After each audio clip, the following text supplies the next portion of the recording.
All right, here we go. Boosie's back on VladTV again. Welcome back, man. Welcome back. It's been, what, about 5 months since the last time? Yeah, about 5 months. Well, a whole lot has happened since then, so let's get into it. Let's go ahead and get started. First of all, I got to just shout you out because you got mentioned in probably the biggest song that's out right now. You know what I'm talking about? Yeah, Young Thug. There you go. Yeah. He said, 20 watches and I'm still snoozing. I had to come out the trenches, then I had to beat a few bodies like Boosie. Yeah, it's a folklore that I beat somebody. It's a You were found folklore. innocent. Yeah, you were found not guilty. You didn't do nothing to nobody. Right. There you go. That's the story, and I'm sticking to it. Shout out for Young Thug for that too, but hey, I was in the mall the other day. Little dude walked to me, I just beat him, I didn't like Boosie. I be needing that shit though, you know. I be appreciate, you know, and like the other day he did an interview and he said, you know, I'm one of the realest gangsters out there. And I was having a bad day that morning, bro, and when I saw that, it motivated me, you know what I'm saying, Vlad? It really motivated me that what I was going through was some small shit, and I was a giant, you know, and I appreciate when, you know, the generation under me give me my flowers. Oh yeah, you're talking about the interview that he did with Gilly. Yeah. Yeah, he said that Boosie's a real gangster, like a real life gangster. You know, he did whatever he did. He went to prison. He didn't tell on anyone. He came out. He took care of his family. And he kind of started to break down because a lot of people, he's talking about how a lot of people kind of water down that term gangster. He's like, taking care of your kids ain't gangster. You're supposed to take care of your kids. Right. Nothing gangster about that. Right. You know, paying your bills ain't gangster. Right. That's what you're supposed to do, you low expectation having motherfucker. Yeah. But yeah, man. Thugger know, bro. You know, when I first came to the A, you know, I first came to the A, bro, I was making moves, bro. Like Thugger know I was making moves like Thugger. Man, Thugger come spend 40, 50,000 act on me, man. This nigga give you tips, everything. This nigga Thugger, bro. That nigga. You know, but he know I'm a fisher, you know, and everybody, you know, when you in the streets like that, and you know, niggas know who a fisher and niggas know who ain't, and you know, I just appreciate, you know, that somebody acknowledged it for me, you know. Well, have you actually done the ski challenge, considering that you're mentioned on the song? Nah, I was gonna do it one day. I was high, but it ain't come out right. You looked at the video like, nah, I'm not gonna post that. I looked at weak as fuck. What's your situation right now? Because last time we did an interview in LA, you were still in a wheelchair. Are you still in the wheelchair now? Nah, I'm walking. I'm performing now. You know, it ain't 100%. I think I got on it too early, man. They might gotta go back in it, but I ain't got time. You know, I ain't got time. You know, I ain't running yet. You know what I'm saying? I'm supposed to be damn near almost trying to run yet. I ain't running yet. My leg, it seemed like my damn thing sticking out, like you can hear it. But I mean, it ain't stopping nothing, you know. I ain't on no track and field team, you know. But it's kind of, you know, they fucked me up. I mean, do you still get angry about the situation when, you know, you feel your leg and you're still in some pain? Do you still kind of flash back to the whole thing? Nah. I don't have flashbacks on this shit or nothing like that. I don't have fast like I about pressure, man. I don't have, you know, it ain't nothing. Well, let me tell you something, and I'm gonna have to ask for a late pass on this. But I was going through your Spotify list this morning, Yeah. And, seeing what the biggest songs are for you right now. Yeah. And for whatever reason, and like I said, I'm going to need a late pass for this. I got to hear Mop with it for the first time. Yeah. And that is now my favorite song right now. I probably added 100 streams, this morning, just listening to that shit over and over again. Me and Mo3 got a good album, bro. Me and Mo3 got a hard ass album, bro. Yeah. Clearly, I didn't listen to it carefully enough the first time, because this song right here, especially the way Mo3 comes in on it. Yeah. And just one of them days, all that, man. Just, hey, the album hard, bro. It's really a damn shame that a song like this is blowing up and Mo3 ain't around to see it. It's just, it's sad. It's sad. And I feel like, even though he was popular when he was alive, I feel like he's way bigger now. And everyone's like, oh, Mo3 is one of the best ever out of Dallas and everything. And people weren't giving him that type of love when he was alive. Right. When you die, that's when everybody, that's when the real come out. People feel like they don't have to hold their envy in. They don't have to hold their pride in. They don't have to hold their dick riding in. They don't have to hold their feelings in when somebody died, because it's over with for them and that person can't see them. So that's how I feel with death. Death brings power. That's why, I'm just trying to keep putting out projects, movies, films, so my kids be in a good position, if something was to happen to their daddy. Yeah, man, very, very sad. And I guess there was a new video that surfaced recently that I guess showed Mo3 trying to grab his gun. You know what I'm talking about? Yeah. Yeah, and I guess the second person got indicted around his murder. And I guess the whole thing seemed to be over a girl. Like he was messing with some girl and someone got some feelings or something. And nah, that shit been crazy out there, That shit just been crazy out there. I just miss him. I miss him smiling, I'm gonna try to get more in this kid's life, you know what I'm saying? That's what I could do as a partner, I always send his mama something, every month or two I send his mama something. But he was a legend, bro. People now going back seeing how good he was.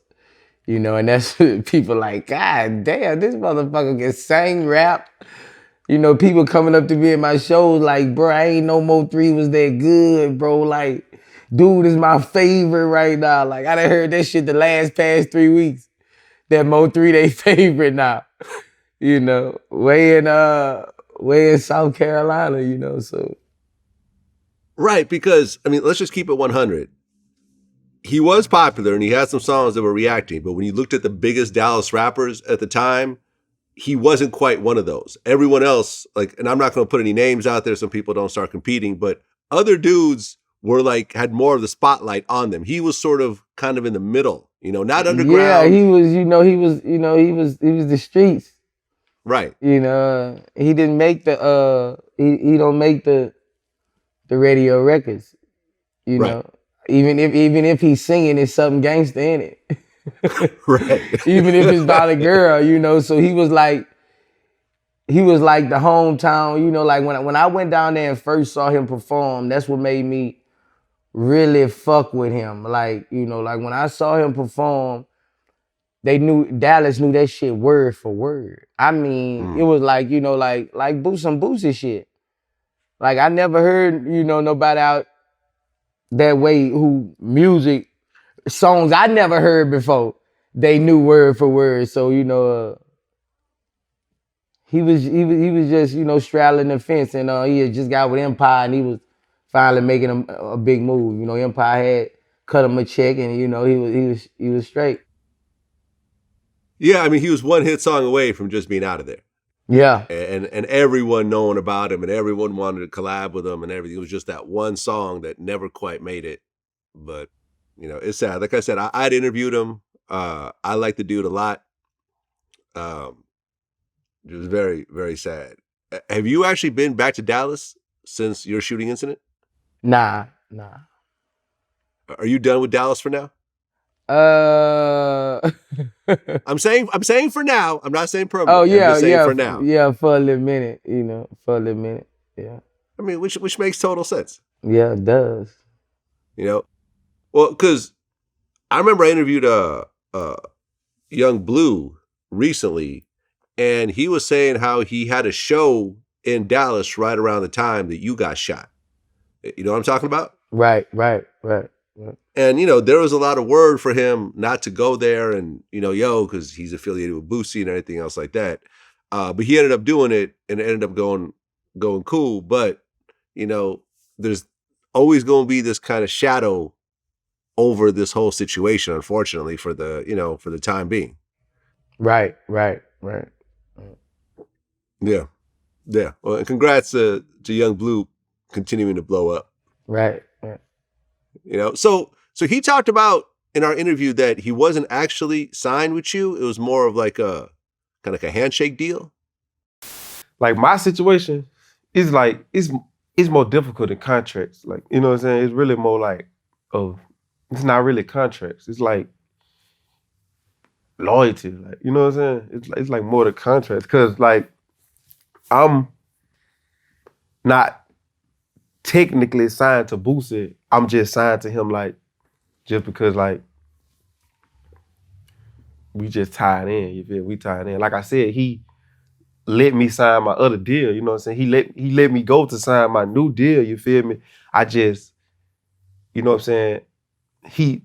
I just let him keep what was in the contract. Like however many albums and stuff like was in the contract, like I still honored that, you feel me? Nah, bro. I don't really know what Bleu was talking about on that. Like, I mean, he owed me 3 albums right now, so I'm waiting on him to turn the first one in.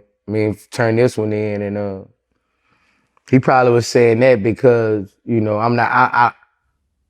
I let him do him. I don't hold him down. Stuff I let Bleu do. A CEO don't let go. But he's a mega star, and sometimes you can't. You gotta let mega stars do what they do, cause they still gonna bring the bag in. And I've been believing in them. I've been believing in them since day one, and it's paying off right now. It's paying off, and he finna drop the album. And it's just sky's the limit. He in LA, he working with everybody, and we finna drop the album, and it's gonna be successful. There you have it. I mean, I'm a fan of both of y'all, and I remember you're the one that first brought him to me when you first signed him. Right, and right. I did one of his. I don't know if it was his first interview ever, but definitely one of his first. Right. I told you, Vlad. Yeah, you called it. You called it. Yeah, and he's hungry. Like a lot of artists get held back because they're not hungry enough. Saying that they just wait for things to come to him, and he different. He go get it, and that's what keep hustlers on top of hustlers. If you waiting for something to come to you, this man going get it. This man going to the bus stop where the motherfucking 10 platinum artists at. He's going network, and that's gonna make him successful a long time. His work ethic and also his talent. There you have it, man. Well, the hardest thing when it comes to music is finding an artist that no one's ever heard of and hearing that sound and saying that's going to be a star. Everyone can look at Drake and say, oh yeah, I would have definitely known Drake was a star the first time you heard him. Probably not. Yeah. It's easy when the person got 10 platinum albums. To hear someone that's got 100 views on SoundCloud and say, oh, that's the one out of the 50 people I listened to today, that's a skill that very few human beings really have. Right. That's why the LA Reeds, and the Pharrells and whoever else are such big deals, the Dr. Dre's, because they could take someone that no one's ever heard of, put them out there, and everyone instantly takes to them. Hell yeah, the And Coach K's too, the P's, like it's Coach a K's, gift. the P's. Yeah. It's a gift. It's like something be telling you, like, you gotta follow. It's something be telling you, like, this motherfucker might be the one. You know? Right. Because, I mean, you mentioned Coach K. I did the Migos' first interview.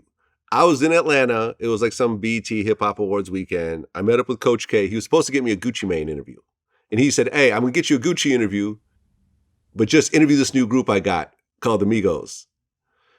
And, you know, I listened to some of their stuff and I didn't get it. I'm like, this is cool, but I don't know. All right. But I'll do it because you owe me the Gucci interview, which ultimately never happened. But I did the interview with them. And then right afterwards, Drake jumped on Versace. And then they were out of here. Yeah. So Drake saw what I couldn't see then. Now everyone sees it. But to see it early, I mean, Drake is another one of these dudes that kind of see the shit early. I mean, that's why he jumped on the young Bleu shit. You know? It's absolutely a gift. So congrats, man. Congrats. Right. Well, since last time, Derek Chauvin was found guilty of killing George Floyd. The sentencing hasn't happened yet, but he was found guilty. When the moment happened, when you heard that there's a guilty verdict, how did you feel? I wouldn't feel no motherfucking way. I wouldn't celebrate. That shit going to on a sentence. He can be sentenced to fucking 2 years and arrest probation. That shit don't go, the court is still in control. We haven't won yet. A guilty verdict ain't shit. They might give him probation. You know, if they give him 40, if they give him 10 years, he a cop, he might do a year in that on good behavior. He gonna do it on good behavior because he ain't around nobody. That's the whole setup. For him to do a couple years. We're gonna see what he gonna get, you know. I'm just glad he didn't go to jail in Louisiana. Right. You mentioned about the whole eggplant thing. Right. So you basically said if he was going to jail in Louisiana, you would I would have got him boss. fucked. Yeah. That's what I'm saying. The eggplant was just for the hoping my Twitter don't get taken, but right here I'm telling you I would have got him fucked. So you know someone that could do that to somebody? Yes, plenty. Yeah. It's it's the penitentiary. You got niggas, you got niggas. Vlad, this is real. Like, no, I got you. Yeah, this is real. Like, niggas get fucked. Like, niggas, yeah.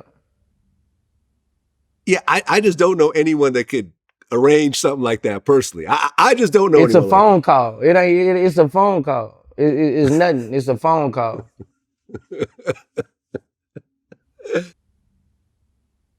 Well, I guess he's lucky he ain't going to Louisiana. But, you know, whatever prison he's going to, if he gets let out in general population at one point, or, you know, maybe get some black prison guards or something like that, it's not going to be good.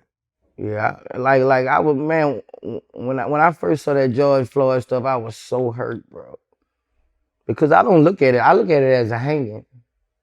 I look at it as a modern day hanging. You keep your feet on somebody's thing for his neck for 8 minutes. It's like you got him up there and you watching him. You're watching him. It's a modern day hanging. He should get the death penalty. Yeah, I agree. I Yeah, mean, he sat there and killed that man in front of penalty. everybody. Yeah. 8 minutes, 46 seconds. In fact, I watched some of the trial. He had his knee on George's neck for about 1.5 minutes after he was already dead. That's a hanging. Yeah. That's a hanging. Yeah. He knew he was dead. He knew he was dead. When you die, you use it on yourself, man. He knew he was dead, man.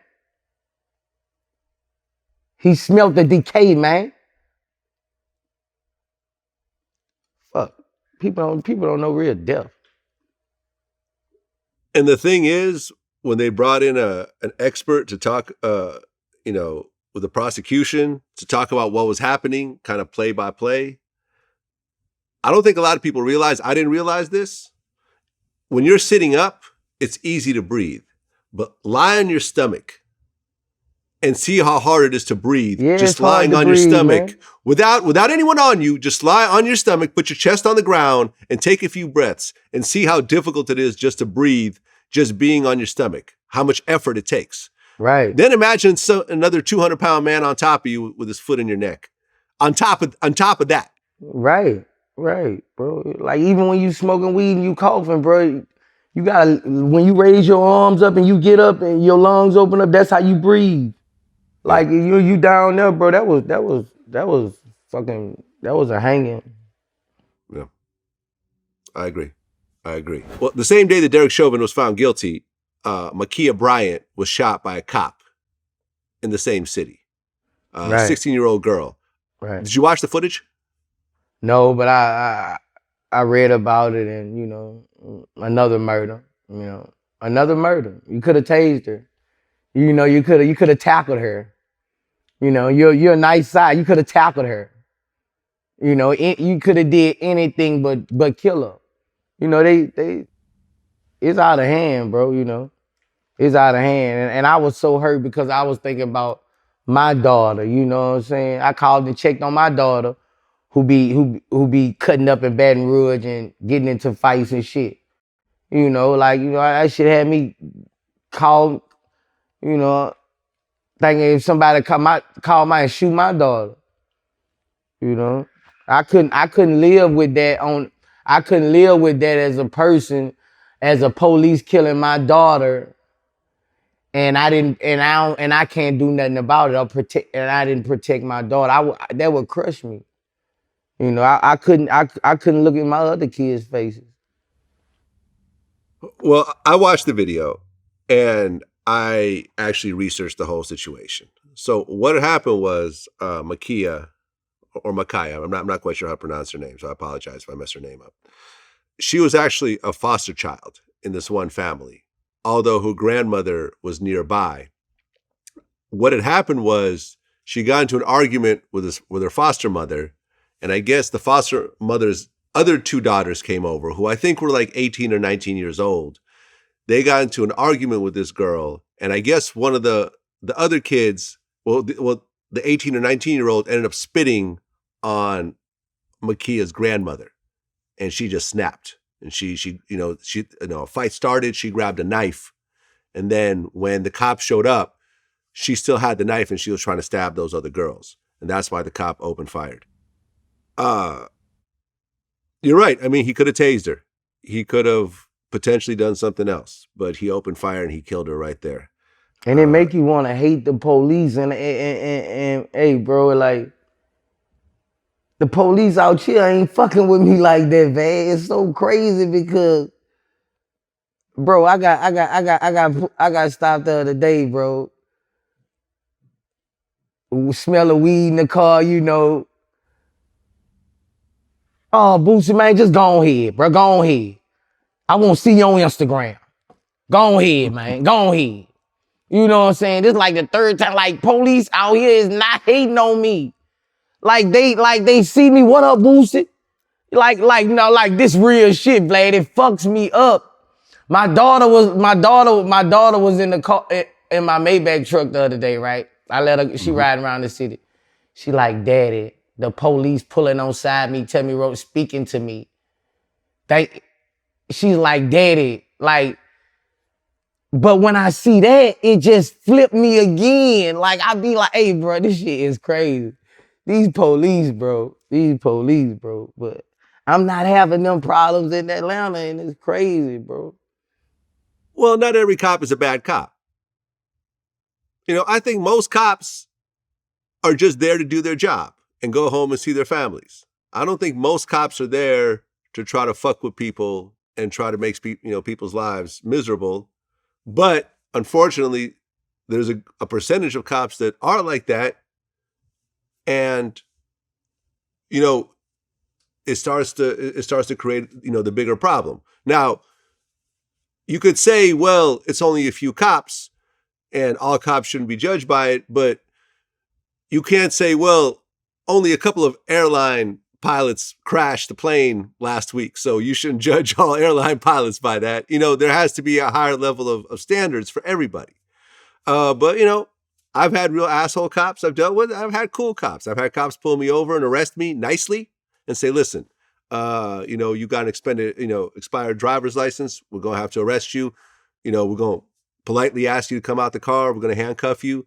we're going to, have to take you to the precinct, but we're not dirtbags. We're going, we're trying to be polite with you. And I'm like, all right. I've had other cops with a similar situation slam me up against the door, and almost break my arm trying to handcuff me when I'm not even resisting arrest. So right. You don't know what you're going to get. Right. You just don't know. Well, LeBron James, after Ma'Khia Bryant got shot, he posted a picture of the cop and said, "You're next." Hashtag and here come OJ stupid ass. That's what I was going to say. Motherfucker, you shouldn't have, you the one got to be quiet about anything going on in the black and white race. You got to shut your motherfucking mouth. You cannot have opinions against us. You cannot. We save you, OJ. Let's keep it real. That black community was behind you, and you say you OJ. You ain't black, you OJ. Mm-hmm. We roll with your motherfucking ass like a dog. So OJ, please shut the fuck up. Yeah. I mean, if OJ LeBron was had speaking from his heart. LeBron got a voice. Mm-hmm. LeBron got a voice.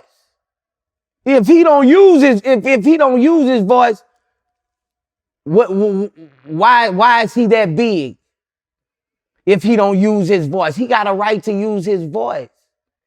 If LeBron say it's wrong, and he's showing proof is wrong, they gonna have a 10 million other kids say, man, that's wrong, bro. He got a voice, like Boosie got a voice. Mm-hmm. You know what I'm saying? And sometimes we speak out of frustration because of what's going on. But OJ, you sit your ass down.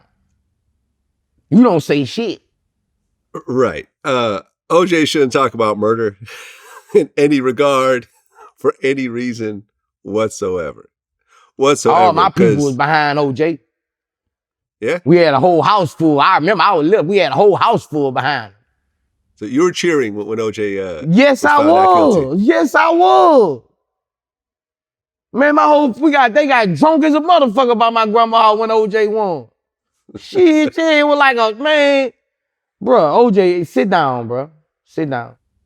Okay, so you were cheering for him, but do you think he did it? I ain't gonna comment on nobody. But I'm just saying, I ain't gonna comment on nobody, but I'm just saying, we save you, bro. The black community, bro, all them people, bro. OJ should be a part of the NAACP. That nigga should be a part of the NAACP. Right. And by the way, shout out to Bun B, who was actually made one of the chapter presidents of the Houston NAACP recently.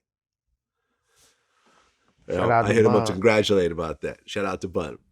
A$AP Rocky recently had a cover shoot. I think it was GQ or something like that. And he's talking about your love interest, Rihanna.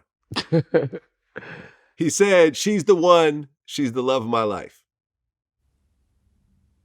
How mad are you? I'm happy you're happy bro. for A$AP Rocky, or you a little mad? Everybody got a fantasy, bro.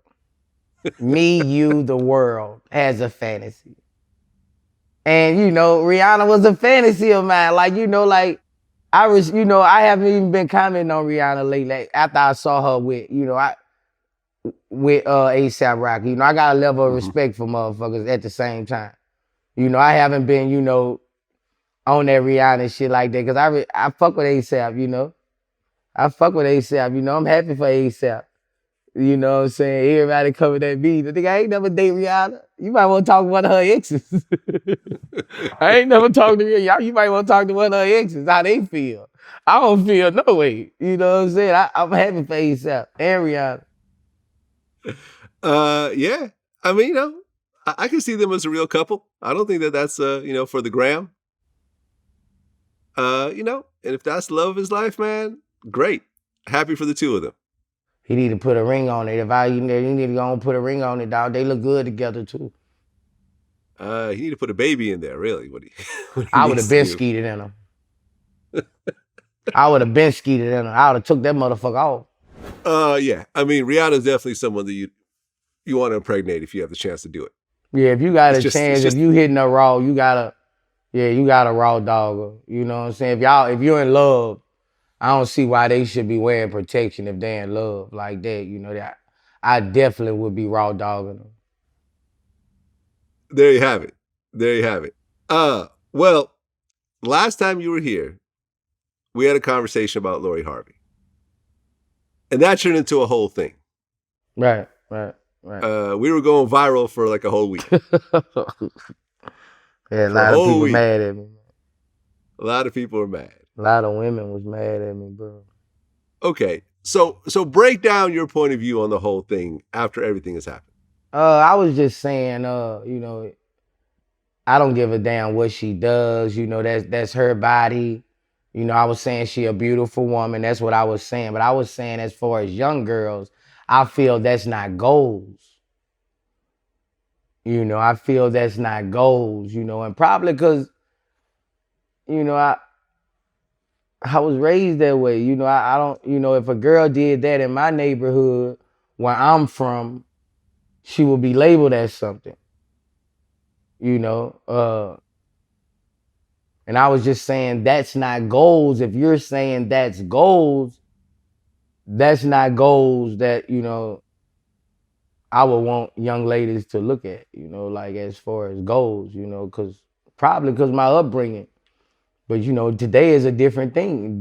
It's a different world now. Some people might, you know, think that's goals, but it's just so crazy because women, the world, they say the Lord Harveys are the goals, but the Reginaes and the Jadas, they stupid. They you know, the ones who stick around and, you know, with a man for years, they the idiots. And it ain't used to be like that. It used to be no pain, no gain. But now it's just, you know, it's different, you know, it's a different world. Yeah, and I didn't realize something until I did an interview with Lamar Odom, and he kind of broke it down to me. Because I asked him about the Kardashian curse. And I'm like, what is it? Is the Kardashian curse real? Because people say every man that's associated with a Kardashian ends up getting on drugs or becoming a woman or becoming an alcoholic or going crazy or whatever else. Is this thing true? And his answer was so cold. He said, listen, if they put a video camera on your family and recorded everything that every family member did 24/7 and put it out on television, I bet you y'all be just as crazy as the Kardashians. Everybody go through shit. You dumbasses. If I had your family on tape and seen all the shit that your family was going through, people would be like, yo, this fucking family is crazy. You see all the drug addicts, all the sex, they shared their life with you. So you see everything. Maybe it's overexposed, but is it? People love it. The people that made them are the people that point the fingers. I don't know. It's like it's kind of like sickening a little bit. And I now lives it from the inside and from the outside. And I thought about it and I said, yeah, you're probably right. You're probably right. Every family got a lot of drama that goes on that's just family shit that nobody knows about because people are private. They're not on TV going over every details of every relationship and everything else like that. So if you put a camera in front of everyone all the time, everyone gonna look crazy from the outside looking in. And, you know, at the end of the day, well, you know, things may look a certain type of way to the outside world, but it's probably not too different from what you're going through in your own life. Right. I know if I had cameras over here, Lord Jesus. Right. Think about all the arguments you've gotten with your kids' mothers. Man, bro. Like a camera there every single time. You know, remember we had a situation. I would be ashamed. Right. Remember, you know, a while back, you know, one of your kids' mothers recorded the argument y'all had on the phone and put it out, and that ended up being a whole thing. And that's just one argument out of who knows how many. You see what I'm saying? So for everyone that's looking at some shit and judging it and whatever else, just realize you probably just as fucked up yourself. Right. Well, it's funny because Lori Harvey's actually trending today because Future put out a new song with 42 Doug. And he said, Yeah, tell Steve Harvey, tell Steve Harvey I don't want her. Man, Future, you know, Future gonna drop them lines. Future, dog, Future gonna drop them lines. Future gonna drop them lines. Yeah.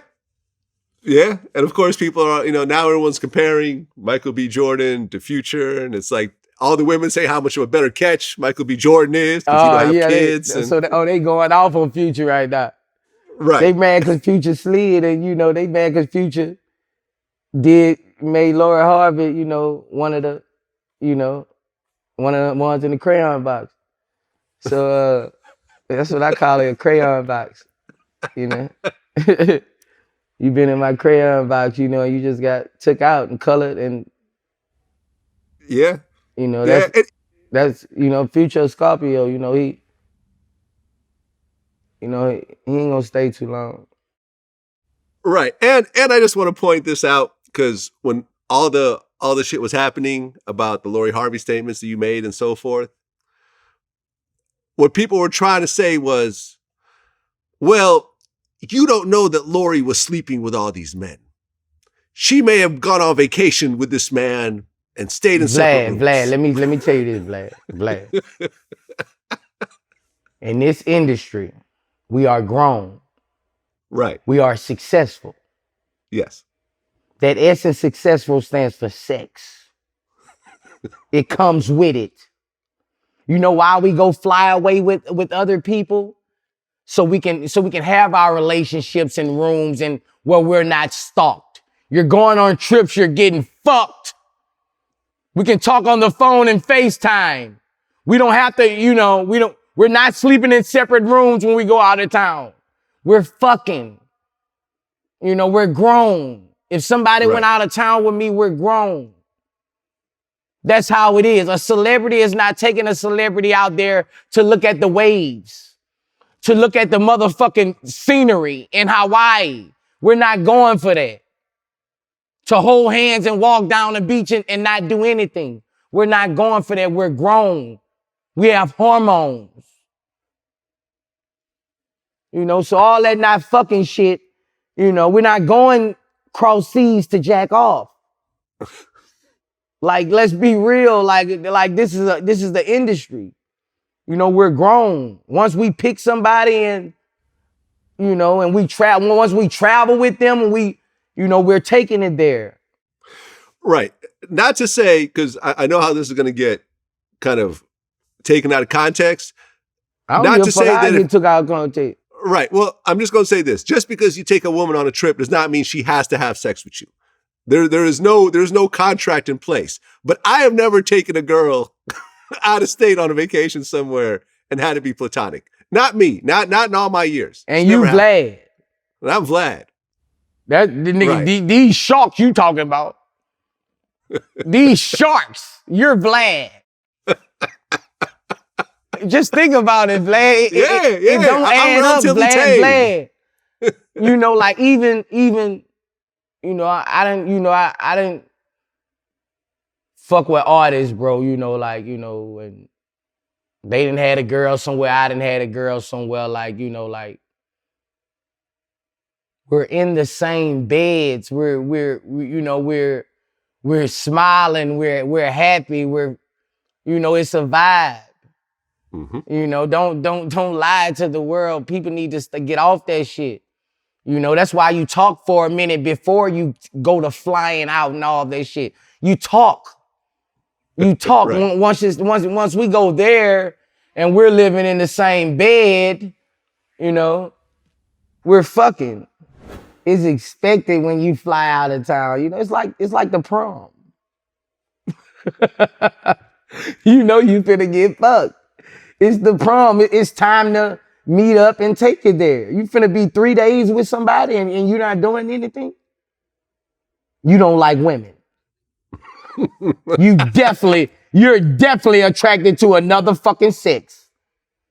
3 days with a woman and you ain't doing nothing, that's fairy tale. Right. Industry, we living like that. Like we're not going places with a woman and not touching her. Right. So it is what it is. Y'all need to take that out of there. Lori Harvey was sleeping with Trey Songz, and she was sleeping with Future, and she was sleeping with Michael B. Jordan, and she was sleeping with Puffy and his son, and whoever the hell else she was fucking with. It just is what it is. Just is what it is. Well, there's a rumor that you were engaged. Man, bro, I've never been engaged in my life. Okay, but you know what I'm talking about. My little boo had my ring on. Ah, that was your ring. My little boo had my ring on. Okay. And it went viral. No, man. No, man. My little boo had my ring on. Okay, so you took that ring right back out. Now I think she finna get OnlyFans, man. The world finna see my fat pussy. Okay, there you go. I don't know if I want them to see my fat pussy, or she say she won't take care of me. She won't take care of me, man. What you think I should do, Vlad? Well, I don't know. I think if that's your personal, woman that you don't really put out there very often, you know what I mean? You see little smidgens here and there. Right. I would keep that more private to myself. You know what I'm saying? If that was me. Now, if I had if I was Moneybag Yo and I was with Ari and Ari is, all out there, 20 Instagram posts a day and doing club walkthroughs and everything else like that, then all right, go ahead. Go ahead and do your thing. Everyone's pretty much seen it all anyway, so go ahead. But if I was more of my personal thing, I'll probably keep it personal, especially if I didn't really need the money like that. I always That's need me. The money. We always. See, you fucked up when you said that. Now you got me thinking about that bag again. Because I was thinking about that bag, you know what I'm saying? I was thinking about that bag, man. Right, but you're not going to get the whole bag. I mean, she going to give you something. Yeah, she gonna pop me off, bro.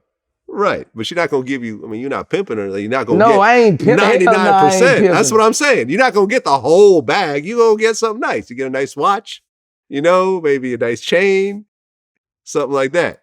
So I don't know. Me personally, probably not, but hey, you and I approach things differently.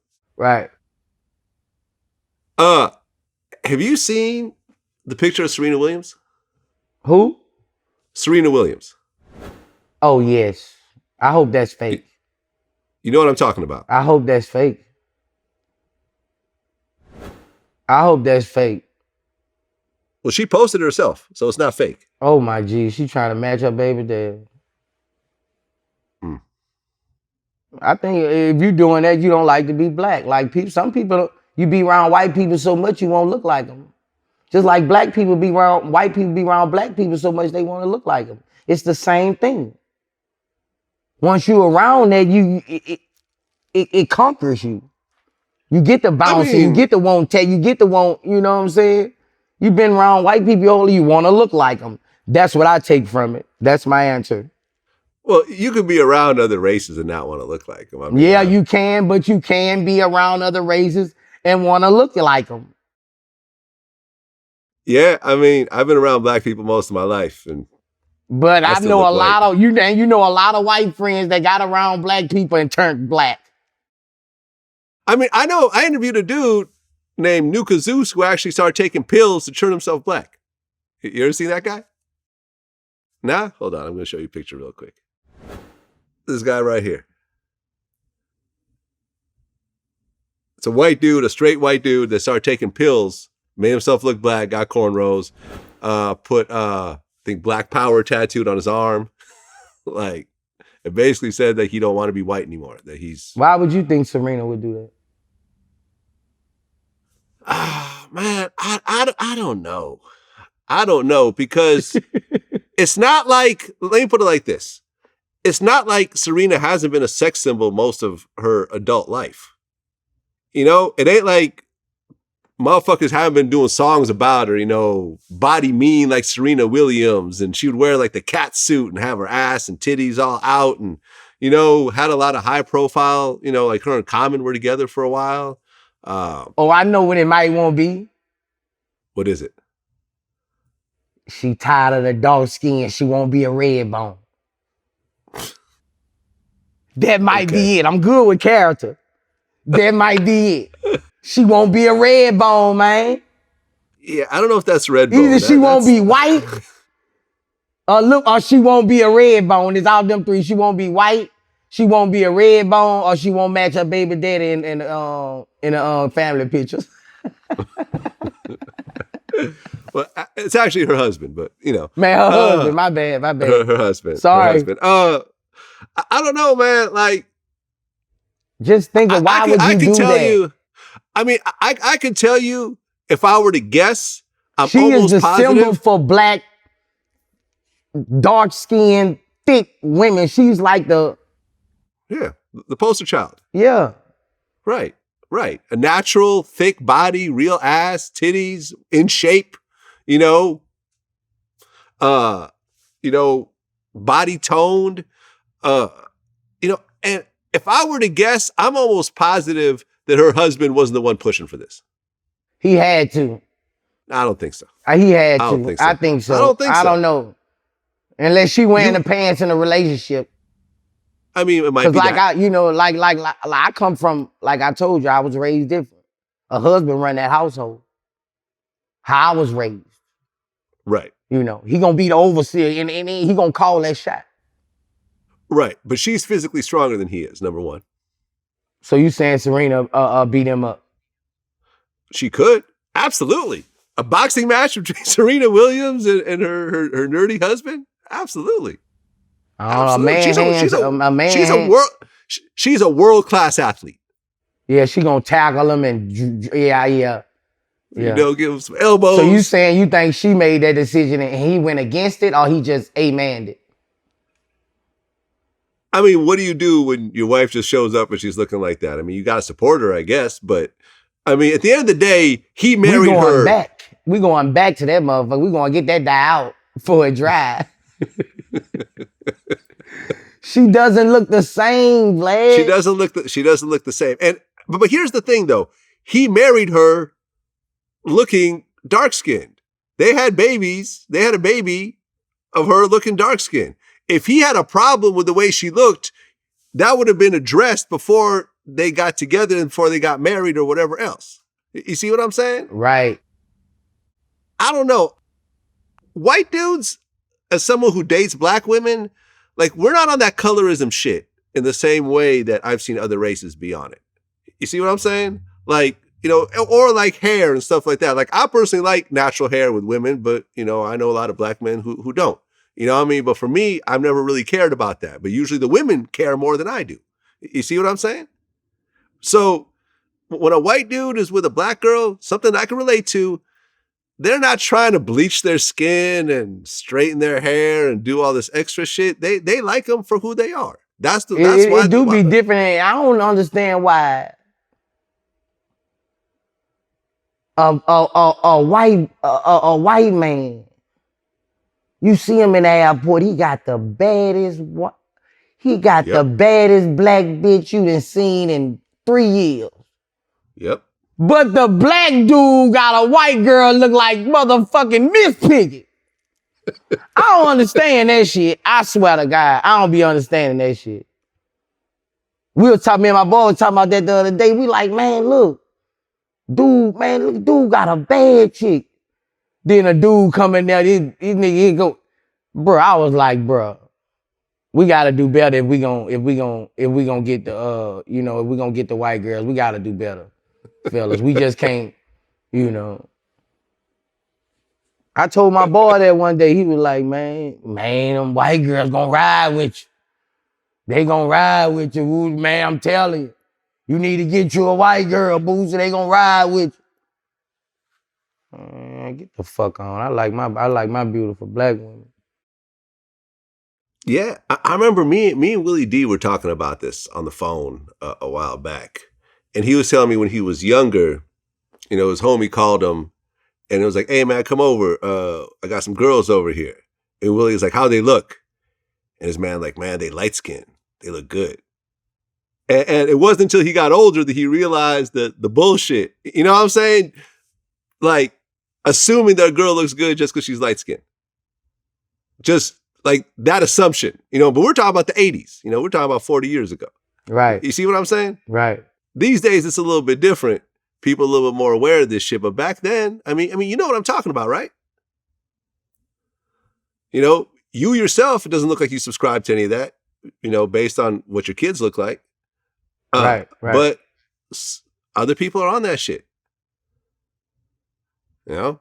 And it's sad. I think it's sad, and it makes, you know, I think that's what triggers the Serena Williams type things of, okay, let me go ahead and just bleach my skin. Or Sammy Sosa. You ever seen what he looks like recently? It's bad. He looked like that white Nestle Crunch bar. The cookies and cream? He looked like that cookies and cream my daughter loved.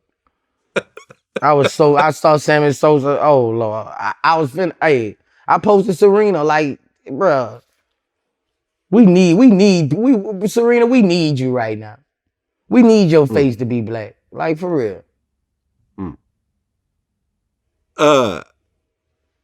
Lil Uzi Vert and JT, they got their names tattooed on their hands. Yeah. Would you ever do that? I got my first girl I was with for like 9 years, 10 years, probably more than that. Me and her got matching tattoos. I got a music symbol right here. We got a music symbol right there, but I ain't got no girl name on me on that. Okay. Well, I mean, a matching tattoo is one thing, but an actual name permanently on you is something else. So would you ever do that yourself? Get married. I mean, they're saying they're going to. They might well go and get married. If I'm gonna put a girl name on me, we get married. All my tattoos, I'm gonna die for. You know, it's blood. I don't get tattoos for decoration. Well, so what do your tattoos symbolize? What my tattoos say? Yeah, what would they symbolize? Ride or die, Lil Bleak, Track Life, R.I.P. Momo, Lil Ivy, music symbol, ain't no one like my mama, T.I.P. Lil Bleak, my right hand, and I got all my kids' names on my chest.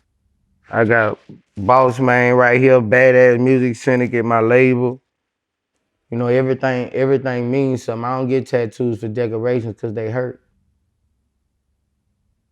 Yeah, I mean, it's permanent unless you start covering it up. So listen, I like them as a couple. You know, hopefully they will get married and have kids and all that. Yeah. What'd you think about that diamond that he put on his forehead? It was I don't know. $24 million diamond allegedly on his forehead. I don't know. You put a $24 million diamond on your head, you gotta have a $250 million. You know, I feel like if you didn't do that, that was a big waste. You know, it's too many people and families who hurting to pull off shit like that if you ain't really living like that. You know, I don't know what he got. I'm just saying, if it was that way, you know, I feel like it was a bet because, you know, $24 million, you spend that on nobody in your family everybody in your family should be basically living like you. Yeah, I mean, I looked it up. They're saying he has a net worth of $20 million. So I don't know if that includes a diamond. I don't know how much that diamond's worth. I mean, it's a big ass diamond. So if he got a net worth of $20 million and you spend $24 million on a diamond, you're in debt. Yeah. Yeah, pretty much. Pretty much. Well, Bill and Melinda. But I like Uzi, bro. I like that little nigga. Like, he got so much energy, bro. Like, when he ran in that store, bro, I cried laughing, bro. Like, he got energy, bro. Like, Uzi that nigga, like, he got his own wave.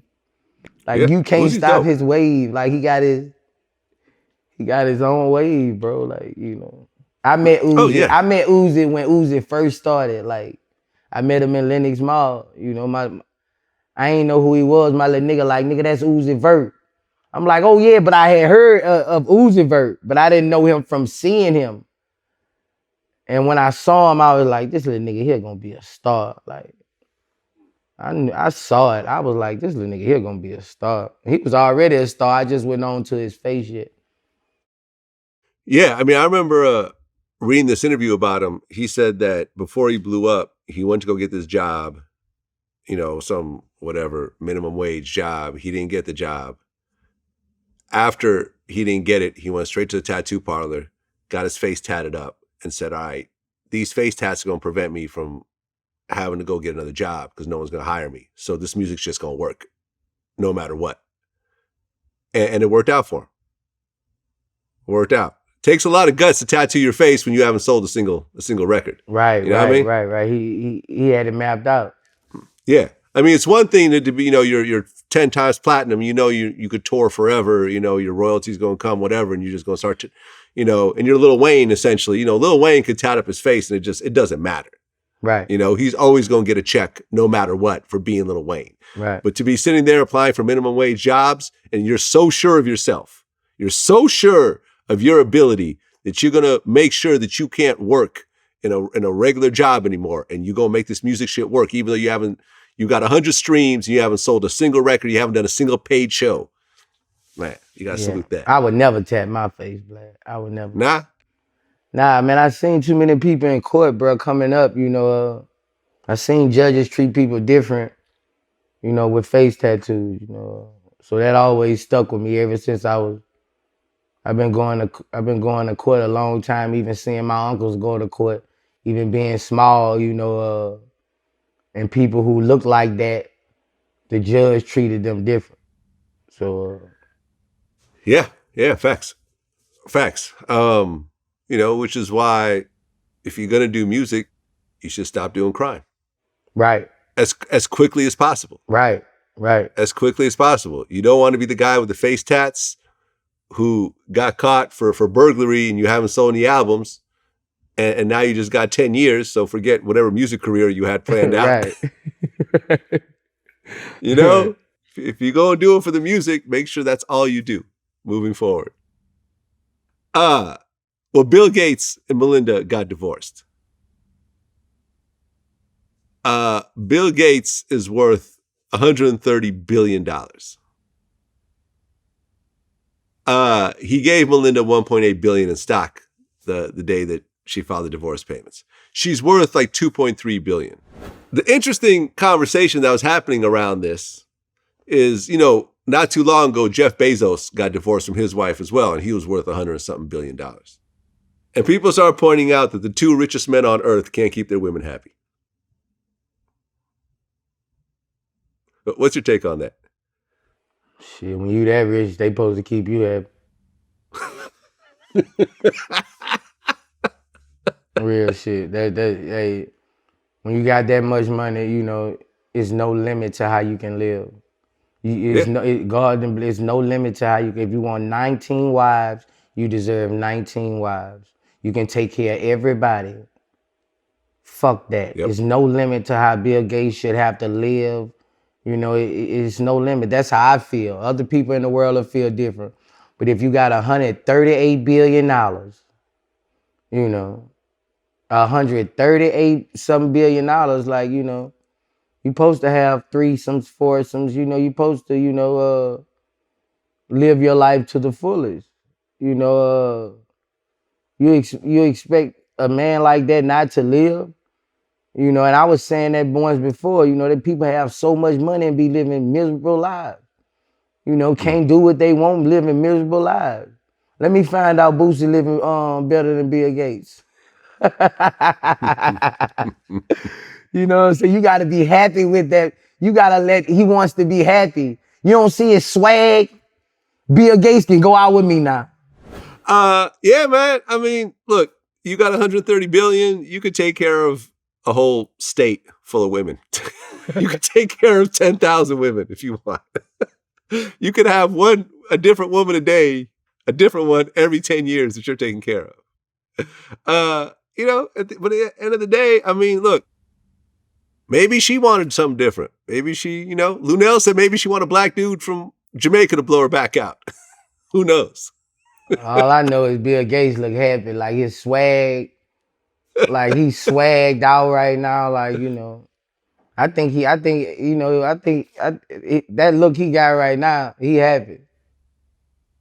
Well, when you said that, let me find out that you're living better than Bill Gates, I actually looked up his house. He's got a house that's worth $127 million. Yeah, I know. I'm saying a lifestyle. I'm not talking about a lifestyle. I'm talking about who smiles the most.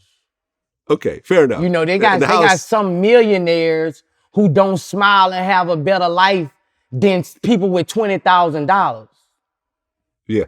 I feel you. Because situations like that, they let a woman fuck they shit up and cloud them into a circle. You know, if you're not happy, it doesn't matter how much money you got. And that's just fact. It don't matter how much money if you're not happy. It don't matter how much money you got. That's why I was saying that don't let me find out that Boosie is living better than Bill Gates. Because you know, like if I'm smiling more than a person, and both of us are successful. I mean, I'm a penny to his successful, but I'm just saying, it's all about your life. It's all about how you are happy inside with your success.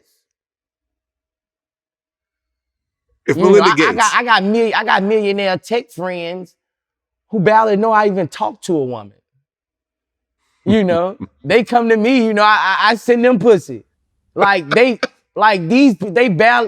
successful as fuck, but they don't really know how to conversate with a woman like that. If Melinda Gates, who's worth $2.3 billion, slid in your DMs, would you go hang out with her? Would you smash Melinda Gates? I would smash her for a purpose.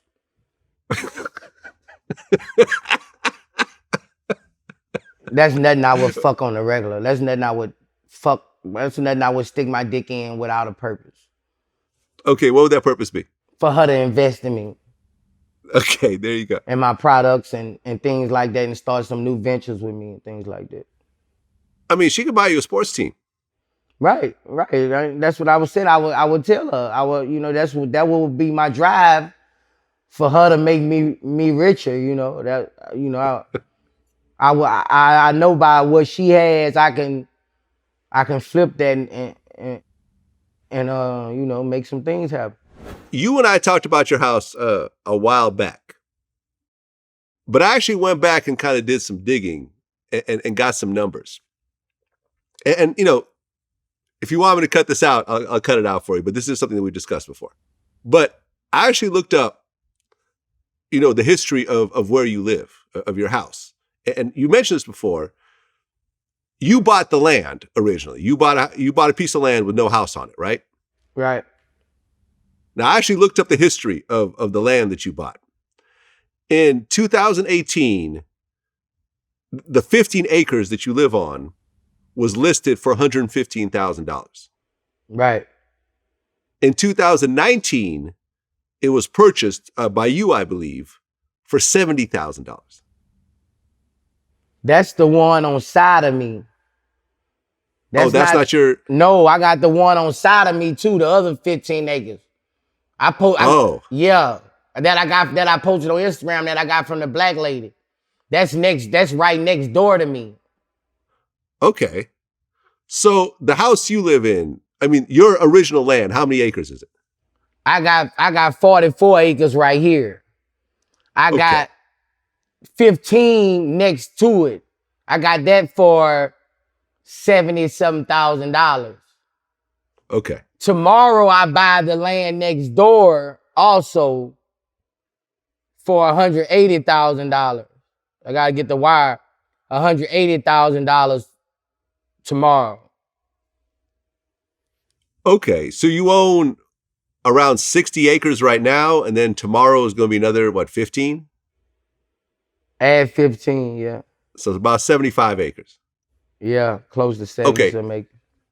Okay, the acreage of your actual original home, the 44 acres, how much did that land cost? I paid I got a steal on that because I got a couple going through a divorce. Okay. And they paid $989,000 for the property. And I think I gave them $3 something. $3 something? Yeah, $3 something. And this to me is interesting, right? Because you take a piece of land for $300,000, and that's an amount that you could probably just pay off in cash. Do you even have a mortgage on that? Nah, I gave it to him right there. That's what I'm saying. So you have the land And I had to that split you it. own. I had to take this to the husband and this to the wife. That's funny. That's funny. So you went, instead of spending $5 million on a house and having a big mortgage, you bought the land flat out and then built the house on top of the land. Right. How much did the house cost to build? Like 2.3. Okay. But That's once pool, you pay that that's off, the pool, yeah, that's basketball, that's zip lines, that's all kind of shit. so instead of buying a house already done that's $5 million and having a big mortgage on it, you bought the land flat out, you paid for the house, and now you own everything outright. Right. And you set it up exactly how you want it. Right. I planned it in prison. You planned it in prison. Yeah. Because before you went to prison, you had a house, the mortgage that got And I taken. lost it. Yeah. Right. Got foreclosed on, right? Yeah, I had to give it up. You had to give it up. So you learned your lesson that way, not to make that same mistake. Right. I For said whatever reason, they would never take from me again. there you go. Because So you know, this even time if you go around- to the fucking country club and you buy a motherfucking house, you know, the land crew, they can, you know, the state and they can get your ass out of there on their land. Mhm. You know, same thing, they do it all the time, the rappers in neighborhoods and country clubs and shit. If you don't own that land, they can get your ass out there and make you sell that house. Yep. You know, so if you don't, you better get your 40 acres and your mule. You better get your land. You better get your land for anything. Yeah. Yeah. So what you did, you set up a situation where you can't get your house taken from you, no No. matter what. No. No matter what. As long as you pay your property taxes. Yeah, your property taxes, but that's, you know, Yeah. that's the damn outfit. Right. Right. So So now- I always tell the youngsters when they come to my crib, I tell them, man, get you some land, bro. You know, I tell them what you spend on designer a year, you could have had you 10, 15 acres when you think about it, you know. And once you put that on the gram, you can't even wear it anymore. So I always tell them that. I always you just think about how much Versace and shit you done bought this whole year. You know, that could have been, and I hope they be taking it from me. You know, that I stack a lot of money like that, you know, not spending money on all those clothes, merch, you know, right now. $15 t-shirt on, you know, $20 cargos, you know. Yeah. I mean, I like designer. I mean, I'm not going to say that I'm like that myself, but Yeah, but it's times for it. And and it's levels to it. right. You know, you can't Right. you can't have $50,000 wearing designer every day or you'll never get past 100. Yeah. I mean, I have designer pieces that I wear, but I'm not always on the gram, so I don't feel like, oh, I can't wear this All shit my again. design, I wear them bitches 3-4 times. Oh, yeah. Oh, man. Yeah, listen, I'm gonna wear my shit 3-4 times. I'm going to wear my shit 40, 50 times. Like, you know? But at the end of the day, it all comes down. I mean, listen, if you're worth millions, you could buy designer. It's not a big deal. If you're worth thousands, you shouldn't be in the fucking designer store. If you're worth And- thousands, you shouldn't be in a designer store like that. If you're worth millions, At all. you can do that. You know, you can do that. Like it's not affecting your pockets like that. Yep. But if you Yep. got 50,000 and you spend 5,000 on a fit, you'll never get there. Every weekend you spend 4,000 or 5,000 on a fit, you'll never get there. Nah, absolutely not. And, you know, when I was broke, I looked broke, you know, and when I got rich, I looked rich. I mean, it's really just like that. You know, I didn't try to fake it. I didn't try to, you know, do a bunch of crazy shit and extend myself. But once I got money and you could go and buy whatever you want, then yeah, of course. I mean, I like being fresh just like everybody else. But at the end of the day, you know, it's funny how many people have ended up in prison over these PPP loans. And when you look at what they spent the money on, designer clothes, cars, a house that got seized, you know, they ball out for a couple months with a bunch of shit that they can't take with them. And they end up going to prison over that shit. I mean, because one of the dudes from Love and Hip Hop, Mo3, he pled guilty to a PPP loan fraud case. They gave him 12 years. Damn. 12 years. Bruh, man. I know they scared as fuck right now. All them people who did PPP loan, bruh, I know they terrified right now, bro. Like, there's so many people with fucking money out there. I got paid off the motherfuckers buying all them features with them PPP loans. Shit. This guy here got $2 million in fake PPP loans. He bought $85,000 worth of jewelry, which he showed off on Instagram. Let's not forget that part. Paid off a bunch of personal debts, including child support. When they finally caught him, he's been sentenced to 151 months in prison, 12 and a half years. They're going to have to give a lot of people 12 and a half years. Shit. Yeah. You think everybody going to jail for that shit, Vlad? I think everyone who gets caught is going to jail. And I think that's why we never took these loans. Like, everyone's like, oh, you have a company, you got employees, won't. And I'm like, nah. That's how I am. I don't even deal with banks even like that. They try to, my assistant, like, they want to give you a $450,000. I'm straight. No, I'm good. I'm good. Right, because I ain't taking no money from nobody. Right. We didn't take a penny because our business was doing good through the pandemic. And the way I looked at it is like, okay, look, I mean, we're not going to create a fraudulent company. We have a company. We could take the money. But what happens is once they start, looking at everything later on, what if they say, you didn't really need this loan? Your company was not in distress. This is a loan set up for people in distress. Right. And that's why you should have been gotten this loan. So number one, we want all that money back. And we're going to, give you a 30% penalty on top of that. And I'm like, nah, I'm good. We stayed out of it. You can look us up. We're on no PPP documents. And the shit becomes public. Let's not forget that. When you take these loans, your name, your company name will be publicly available and people can look that up. Yeah, I know. My daughter showed me some people who got PPP loan. I was like, they got money now. My daughter pull their stuff right up. 40,000. Yep. That's that shit exactly crazy. it. That money on the floor though. What you'll do if you ain't had shit, Vlad? I'm taking that chance, me. Yeah, if I ain't had shit and that money on the floor like that, I know I'm a street nigga, Vlad. If I was back across the track and I ain't had nothing and that money was on the floor, I'm going to fuck with that, Vlad. I'm going to take that chance. I'm going to take that chance. Right, but unlike doing something illegal, like let's just say selling drugs or doing robberies or whatever else, that right there is easily trackable. Someone fills out that application, someone cashes that check.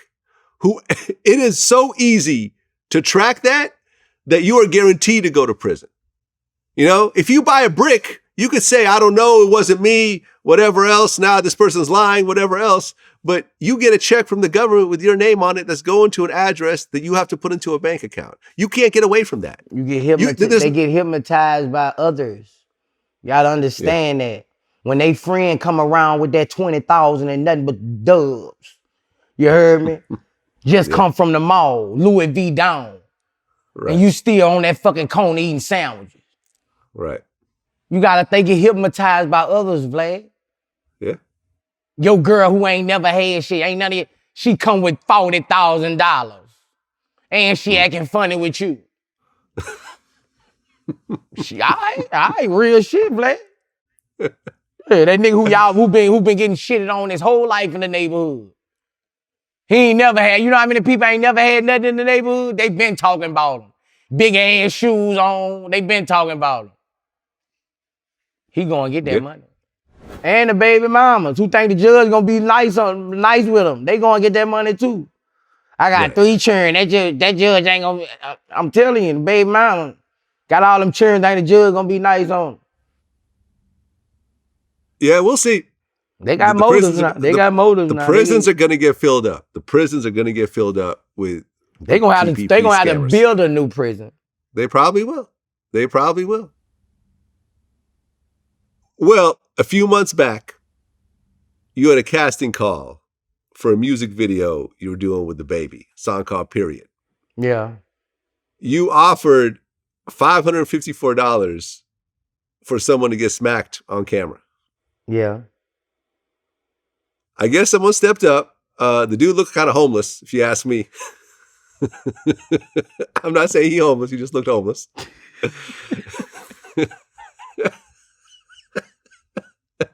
And somewhat drunk.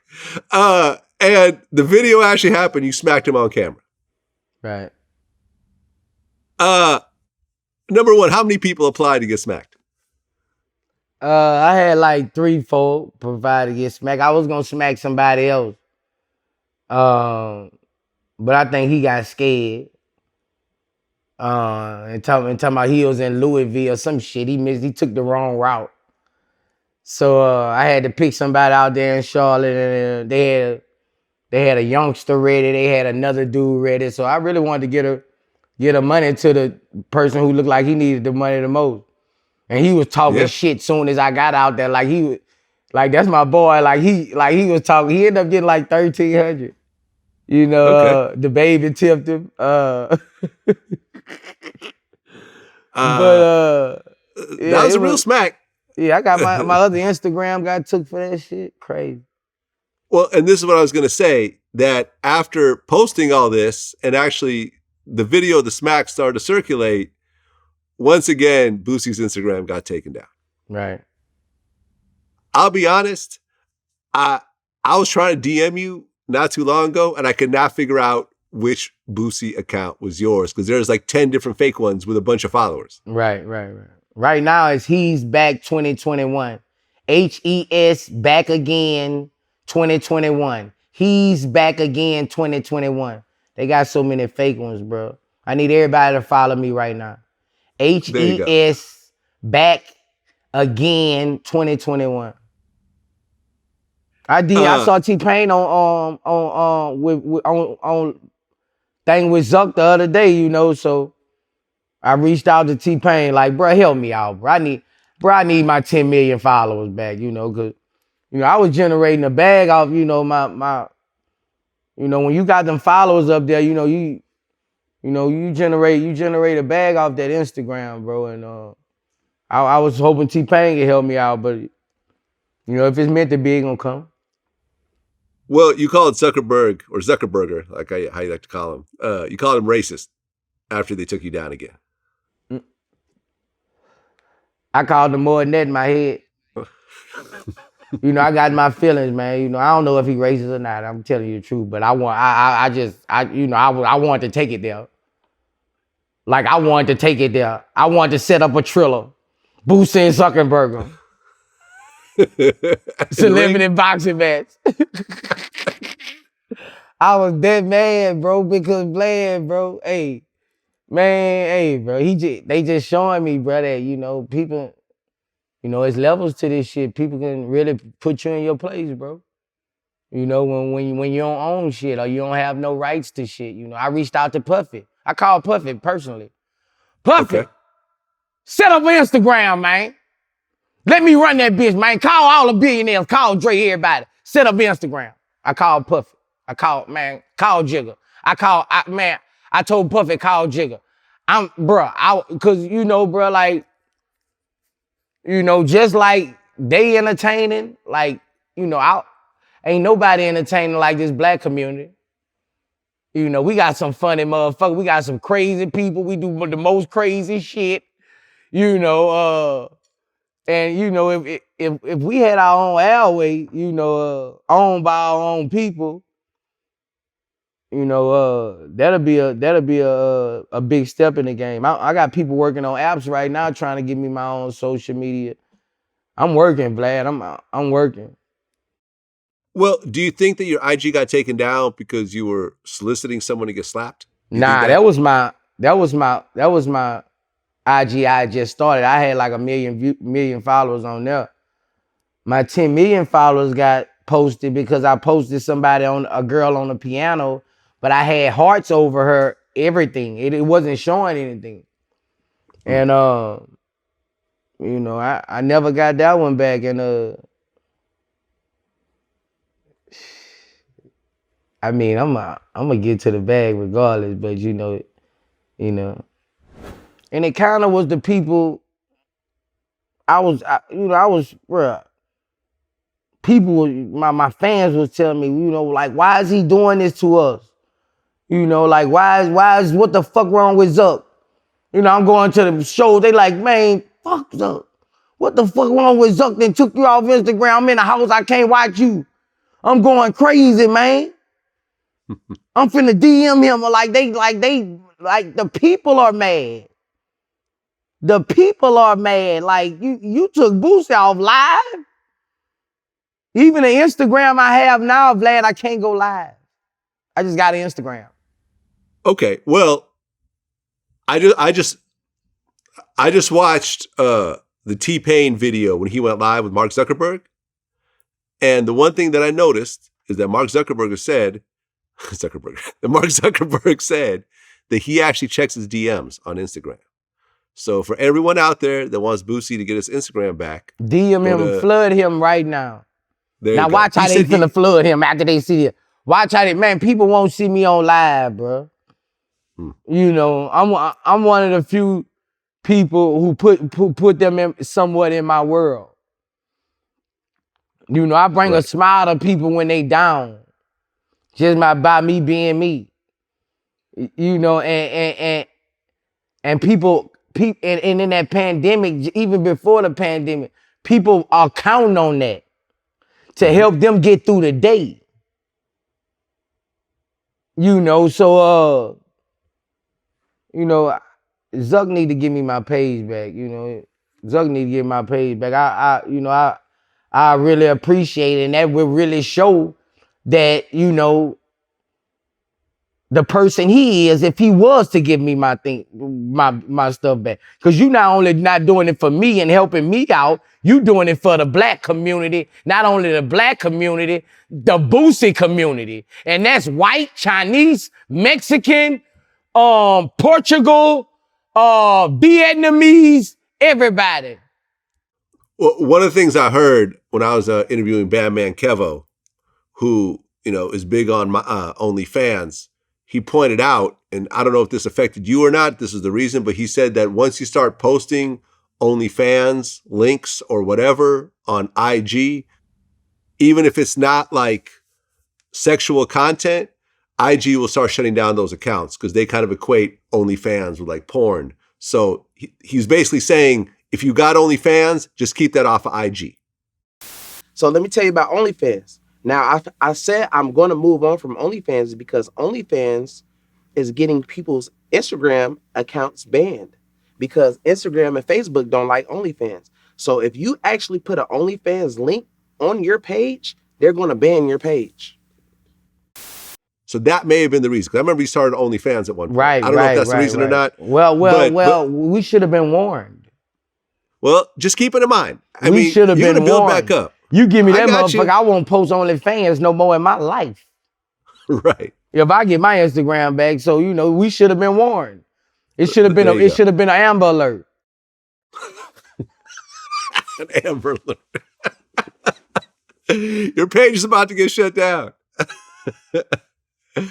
Well, it kind of reminded me of your situation a little bit. Paul Pierce got fired for going on IG Live with a bunch of strippers. Remember that? Man, and y'all, bruh, Paul Pierce, y'all should have knew Paul Pierce was finna cut up. He ain't got a Boosie fade. You ain't see his haircut?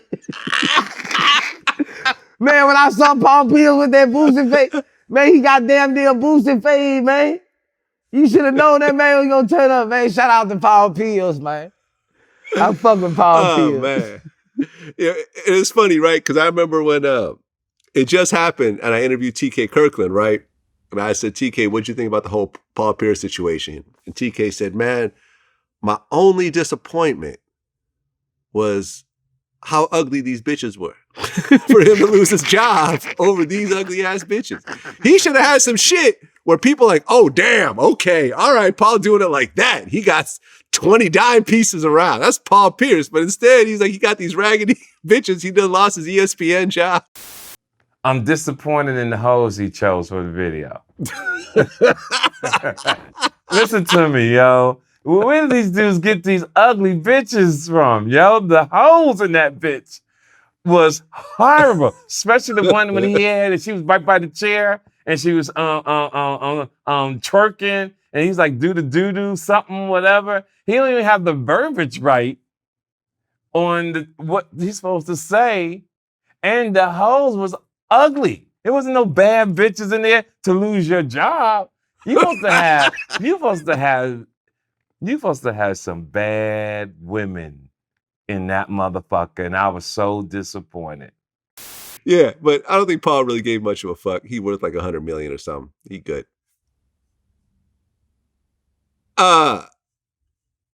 There was the point in time where you talked about how you and Flavor Flav would get mixed up. Yeah. And then Flavor Flav came in and kind of put in his 2 cents.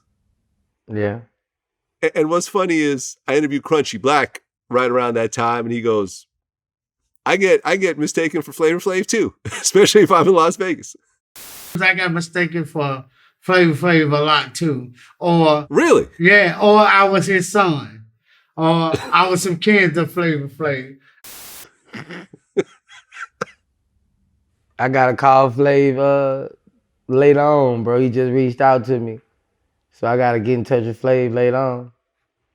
Well, I remember, I don't know if you ever got this text, but Flav reached out to me because I'd interviewed him before, and he wanted to do a Flavor of Love starring you. Did you ever get that text? A lot of people came at me with that, but you know, everybody got to understand that I'm a boss.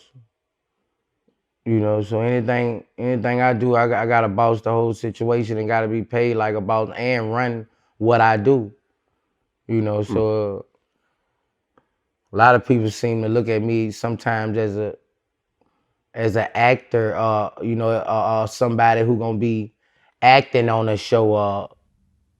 No, I gotta run shit just like with my films. Like my film, I'm dropping my film at the end of this summer. My Struggle, the movie, directed, acted in, written by me. I'm almost finished my other film. I'll finish that in 2 weeks. Where's MJ featuring Desert Banks, Grove Hero. It's crazy, bro. So, you know, I don't need reality TV. That's what people don't understand. Like I don't need reality TV. I'll basically be doing that for the fans. You know, I wouldn't be doing that for my, you know, I'll basically be doing that for the fans unless they pay me crazy money. You know, because, you know, I'm doing films. I'm doing 3 films a year this year. So, you know, I'm talking 80, 30, 40 million doing films. You know, I don't have to do reality TV, you know. You and Webby go way back. Right. First time I ever interviewed you, whatever, 12 years ago, it was you and Webby in Atlantica offices. Right. And, you know, I brought his name up over the years, and you're like, well, you know, that's still my homie, but, you know, he doing his thing, I'm doing mine. And then in April, the 2 of you were on stage together in Houston. Right, right. When was the last time you guys were on stage before that? It had been like a year and a half. Yeah. Okay. It's like a year, something like that. How did it feel for the 2 of you to be on stage together? Oh, I love being on stage with you. I love being on stage with. Yeah, I mean, people are going crazy. People love that shit. Yeah. The 2 of you been talking. Is there going to be more shit in the works? Yeah, we were supposed to be getting together a gangster music too. He sent me some records. But I don't want to do it like that. I want us to get in the studio together. You know, I don't want to do it. I want it to be that vibe when we together. You know, I don't want sing song for song and, you know what I'm saying, like that. So that's where we at. I hollered at him, you know, when I got shot, the day I came home, The day I came home, he was right there. He came and saw me, you know. He came and saw me the day I got shot. I mean the day I came back, made it back home. So you know, that's my people regardless, you know what I'm saying? But I'm definitely trying to get back in and cook up some shit. I'm definitely trying to get back in and cook up some shit. He gonna be on my CD. I'm finna drop 3 CDs this summer. Go Talk 3, I'm finna drop that June 25th. July 23rd, I'm dropping Back to BR. Produced by all BR producers with a lot of BR artists on there. And at the end of the summer, I'm dropping one called Mississippi, produced by Who Stacks, the whole album, and nothing but Mississippi artists on it. Dope. I mean, I can't wait to hear both of y'all together. Yeah. When's the last time you guys did something together musically? Shit, I don't know. I don't know. I gotta go look at the videos. It's been some years. Yeah. It's been some years.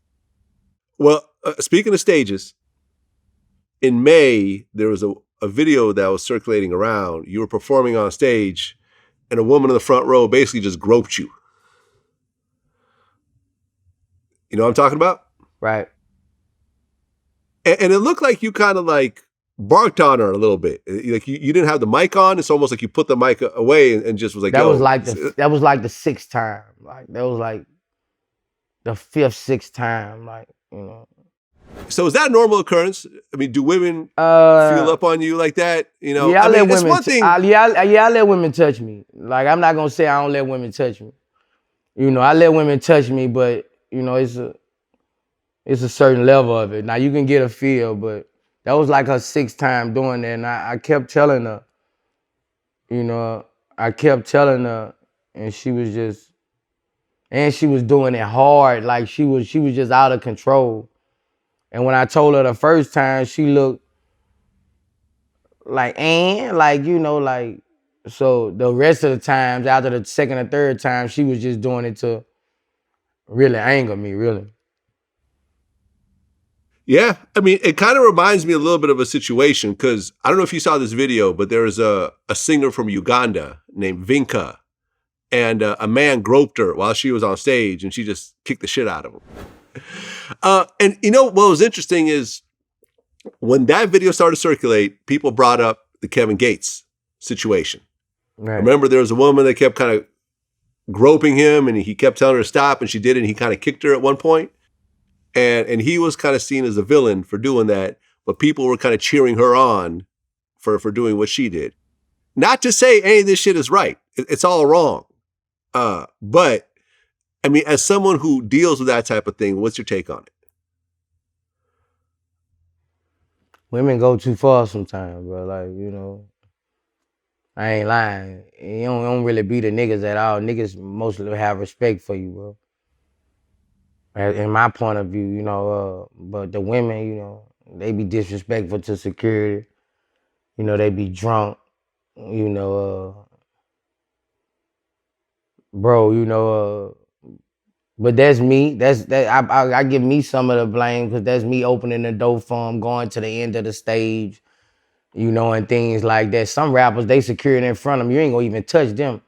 They gonna stay back when they perform. You ain't gonna even touch them. But I need that energy. I need that energy because I'm gonna give it everything I got out there, and I need that energy, you know. I need that energy, you know. I mean, have you ever kicked a female or shoved a female for just going way over the top? No, my security have though. You know, I didn't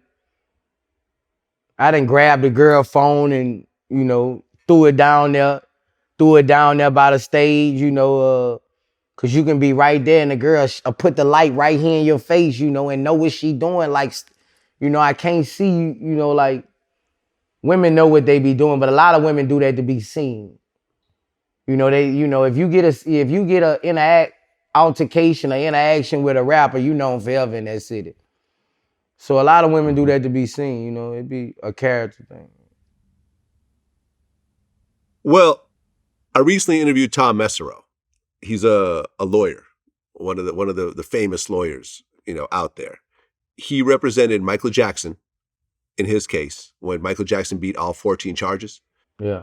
And he also represented Bill Cosby in his retrial, which Cosby ended up losing. Now, Bill Cosby has shouted you out on his Instagram for standing up for him, which I think is, probably because of some of our interviews as well. But I actually talked to the lawyer on the case, and he said this was the most unfair case he has ever worked on in his life. And he's like 70 years old. He said that he feels that the verdict had to do with race, although he can't prove it. And he broke down how... Who said that from the start, though? Boosie. He basically broke it down, and I remember I even brought in the private investigator that was involved on this case as well, and he said the same thing. They broke down how the prosecutor and the judge were like arch enemies. Like the prosecutor had brought in like the judge's side chick and made him sit next to the judge's wife and done all this, they were both competing for district attorney at one point and the prosecutor won. So there was like this like kind of hate grudge match between these two. And the judge essentially did a bunch of shit just to spite this dude. And ultimately Bill Cosby went to prison. And he said that none of this shit should have been admissible. He should have walked away. And there is an appeal coming up, which he thinks that he's going to win. Well, I mean, he's not involved in the case anymore. He thinks Bill Cosby's going to win it. But essentially, he said this was the most unfair trial he has ever been in. And ultimately, Bill Cosby ended up losing. And I think he got, 3-10? Yeah. So you still feel the same way about Bill Cosby? I've been saying it from the jump, they messed over Bill Cosby, bro. And you knew it was a race. You knew it was because of race. Just Google how many 30-year-olds with asthma who have been let out of prison during Corona, and 21-year-olds. Tekashi. Just Google it around the world. Just Google how many just Google how many with sicknesses have been let out who are 40 years younger than Bill Cosby with even more serious charges than Bill Cosby. Right, because they told me that Bill Cosby is completely blind at this point. So the prison has to have all this extra cost associated with just keeping him safe. You can't have a blind Bill Cosby just walking around falling down some stairs. You know what I mean? Because the prison's going to get sued. So it's a tremendous cost, but they're still keeping him in there. He still is not out. So we'll see what happens the next few months, but you might see something happen on that case based on what they told me. I prayed for Bill Cosby last week. I said a prayer for Bill Cosby. Yeah. Well, we also went deep into the Michael Jackson case. And this was an interesting one because essentially I talked to the private investigator, Scott Ross, who was there to essentially get all the facts of the matter. And what he told me that was interesting was, the 13-year-old victim, the boy that was sort of in the center of this whole criminal case that they say that Michael Jackson molested him and so forth. The private investigator found out that the boy's mother was caught stealing at JCPenney and claimed that the security guards sexually assaulted her and managed to scam them out of $150,000. Claimed that they ripped her shirt, whatever, even though in the mugshot, her clothes are all perfectly fine. And she was also caught doing welfare fraud. She made these allegations that she had been beaten up and roughed up by the police, and she sued Penny's, and I don't think she sued the police department. But things like I subpoenaed booking photos, I subpoenaed the records. She said that her shirt was torn, and you can see in her booking photo, it was buttoned all the way up, no damage whatsoever. Again, anytime somebody gives you information, the idea is to move forward and sort of determine that information to be real or not. They caught the boy's mother with so much fraud and scamming that she couldn't actually take the stand to avoid self-incrimination. And ultimately, all 14 charges that Michael Jackson was charged with were thrown out. He was found not guilty. Do you think Michael Jackson ultimately did it, or do you think that he got railroaded like Bill Cosby? I don't know. I don't know.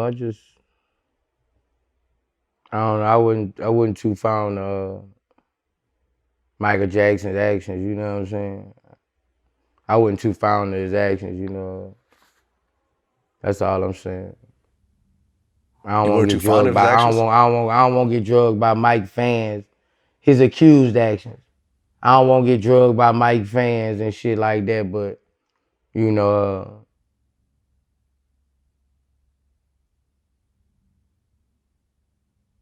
I'm not gonna say he was a child rapist or things like that. But you know, I just feel like he surrounded himself with kids, and it's a good possibility. I'm gonna say that. Well, yeah. I mean, having a whole bunch of kids sleeping in the bed yours. with kids, you know what I'm saying, every night, you know, for years and things like that. You know, I sleep in the bed, you know, with a woman because I like being in the bed with a woman. You know, sleep in the bed with women because I like being in the bed with women. You know, when you lay down, you know, that's your safe key. That's your safe key. You know. Yeah, I mean, we'll ultimately never know. I mean, at this point, he's passed away. The victims, the alleged victims, you know, there's a lot of holes in their stories. They try to sue him, and they actually lost. Like the two guys who did Leaving Neverland tried to sue for hundreds of millions, and both cases were thrown out. Right. And Mike a legend, bro. Mike made some of the best music ever get made, bro. You know. So. Agreed. Yeah. Agreed.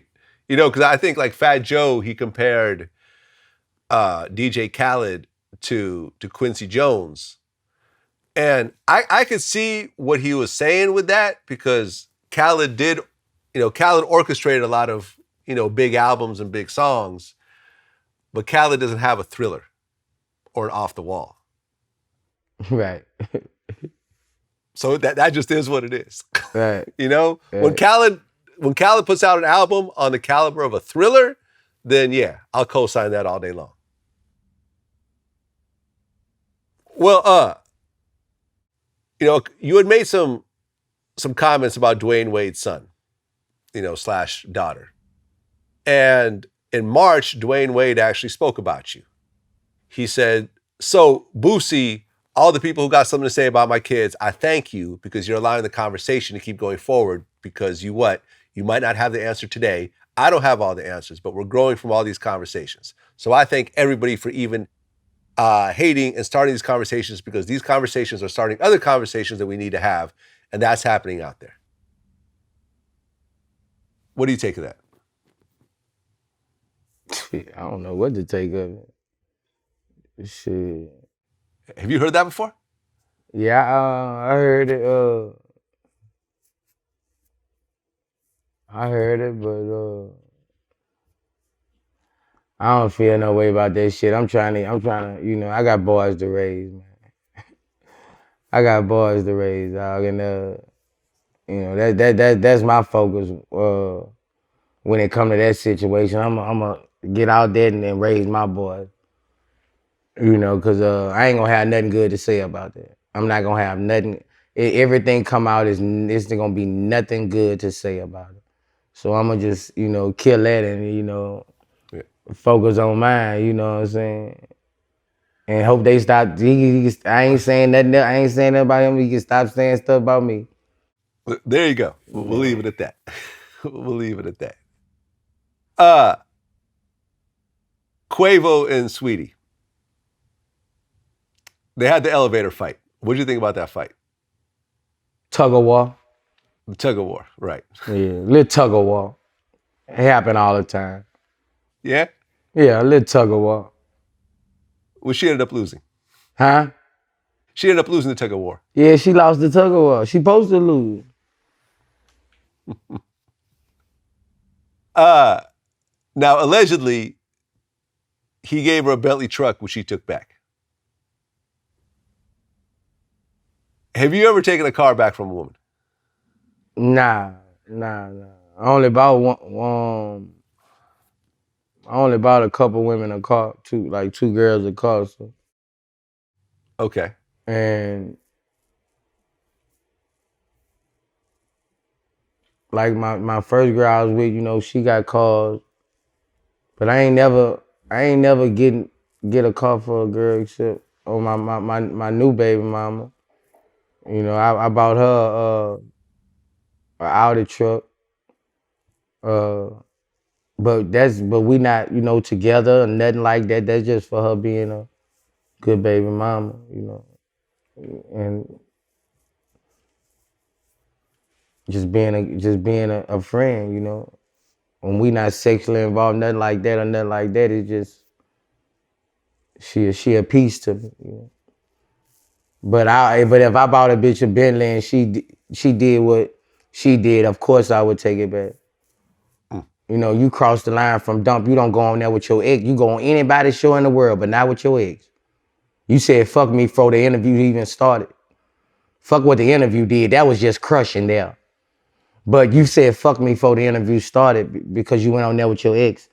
You could have went on VladTV. You could have went anywhere in the world. You could have went anywhere in the world, but you go on there with your ex. You disrespected me. You took the man out of me. And then you say you would have a threesome with another man while my ex there? So what the fuck are you saying? You will fuck me with my ex? Why am I looking at my ex? What the fuck are you saying? You will fuck me with you were with another man? While I'm looking at my ex? What you saying? You and Quavo can fuck me? You know, that I felt, you know, I felt it was a total disrespect, Vlad. I did. You don't go on there with your ex from one. You go on any other show in the world, but you cannot go on there with your ex. You know, at least have that much respect for me. Well, I'll say this about the whole Sweetie and Quavo thing, you know, about her, you know, her going. I'd forgotten that was her ex. So that brings another layer on top of it. But in terms of her going on there talking about, I'm going to have a threesome with my man and another man. If you are in a relationship with someone and it's like official, y'all are boyfriend, girlfriend, it's an official relationship, y'all ain't just fucking around, whatever, your bedroom activities should be kept private. You know what I mean? Putting that all out there in an interview and talking about all that shit, talking about threesomes with a dude, like, you're just embarrassing bro, that man. When you say that, you disrespect him. You disrespect him in a whole nother way, Vlad. I see what you're saying, but you want to say it too. But you disrespect him in a whole nother way when you say another man. Yeah. Why your ex is right there. Yeah. You've been triple crossed, bro. Right. It ain't good, bro. And look, I mean, and I've talked about this before. Have I had threesomes with a girl and one of my homies? Yeah, I've done that before. Not really my thing. I've tried it. But that's what I'm saying. That's a flipper. With a random. That's a flipper. Yeah, but not a flipper. A nigga you fuck with what you call him, that's a flipper. Right. That's a flipper, man. Yeah. This is not your girl. This is not your. Yeah.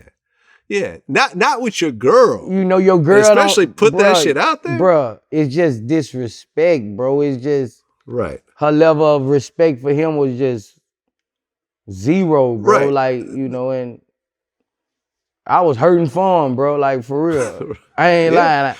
When my boys showed me, I was like, what the fuck?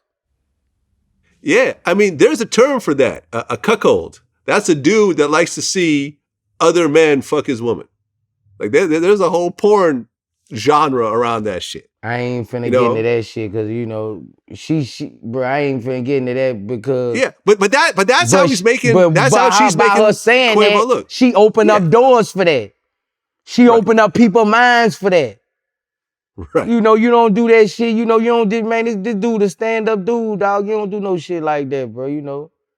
Yeah. You know, I don't give a fuck if somebody cheating. I don't give a fuck that's y'all business. Right. You know what I'm saying? You don't disrespect him, you know. The level, I don't know if their level of respect was there. It couldn't be if you went on a show with your ex, you know, a show that you know was get talked about on this show. It's not a fucking Days of Our Lives.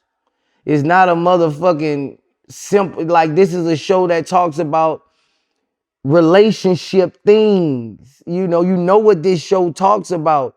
You know what you're gonna be under fire, the questions you're gonna be asked. You don't disrespect. You don't do that. I agree. But that's just like if Yeah, well, somebody married, right? And a man go do an interview at Convergence, a big place, and everybody out that interview, out them 1,000 people interview is your ex. Mhm. You can't do that, bro. You just can't do that. It was strike one from the dump. Like you just can't do that. And Sweetie a beautiful girl, but she just went hard, bro. Then Take Care, Lord Jesus. Like she just went hard, but she a baddie. Like she gonna, like if she gonna get a new nigga tomorrow, man. Well, let's touch on that for a sec. Saweetie's a pretty girl. Like, I'm not going to take nothing away from her. But you made a comment recently saying that with plastic surgery, all these girls' body parts are starting to look the same now. Right. Right. All the 7s are made 10s, Right. And, at the end of the day, when you're out and you see a girl who has a BBL, a Brazilian butt lift, you know that she got a Brazilian butt lift. It don't look natural. It don't look like an ass that occurs in the wild kingdom. You know what I'm saying? This is a man-made artificial ass.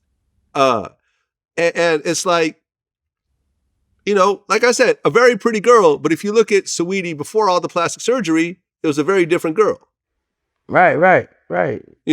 She got a record deal. I don't know when exactly you heard happened. What I said, Vlad. The 7s are getting turned into 10s because of plastic surgery. They build their body, like that's just how it is now. That's why when you see something natural, you be so attracted to it. Right. Because it's hard to come by,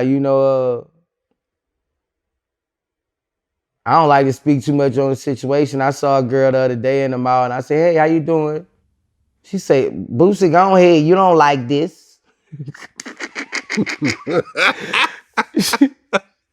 Yeah, the fake ass and shit. But I was just saying I'm impressed with the natural because I see it so much.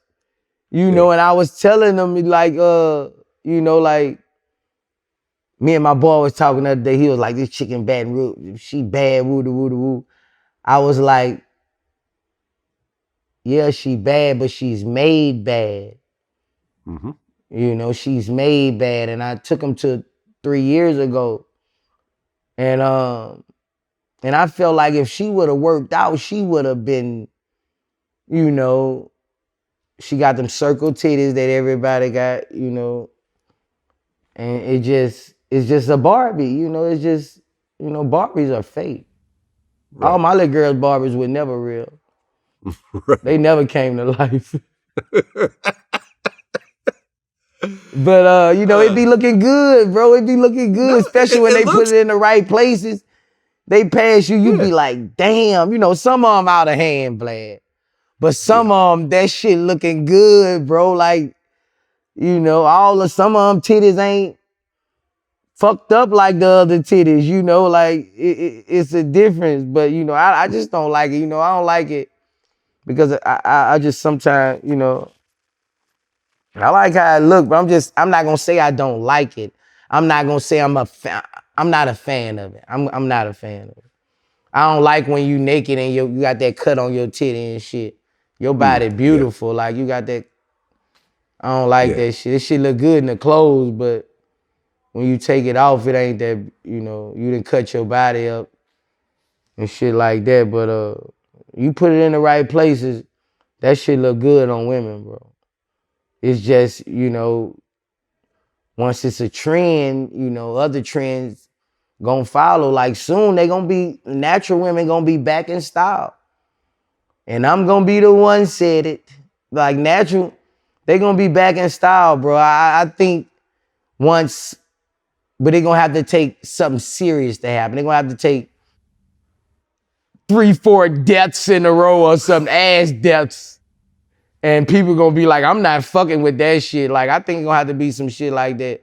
But I do think natural women are coming back, you know. I hope so. Yeah. I hope so. You remember the Jada Pinkett's, Holly Berry's, Yep. Naomi Campbell's? Yep. Should I Go On, Nia Long, Yep. Aaliyah?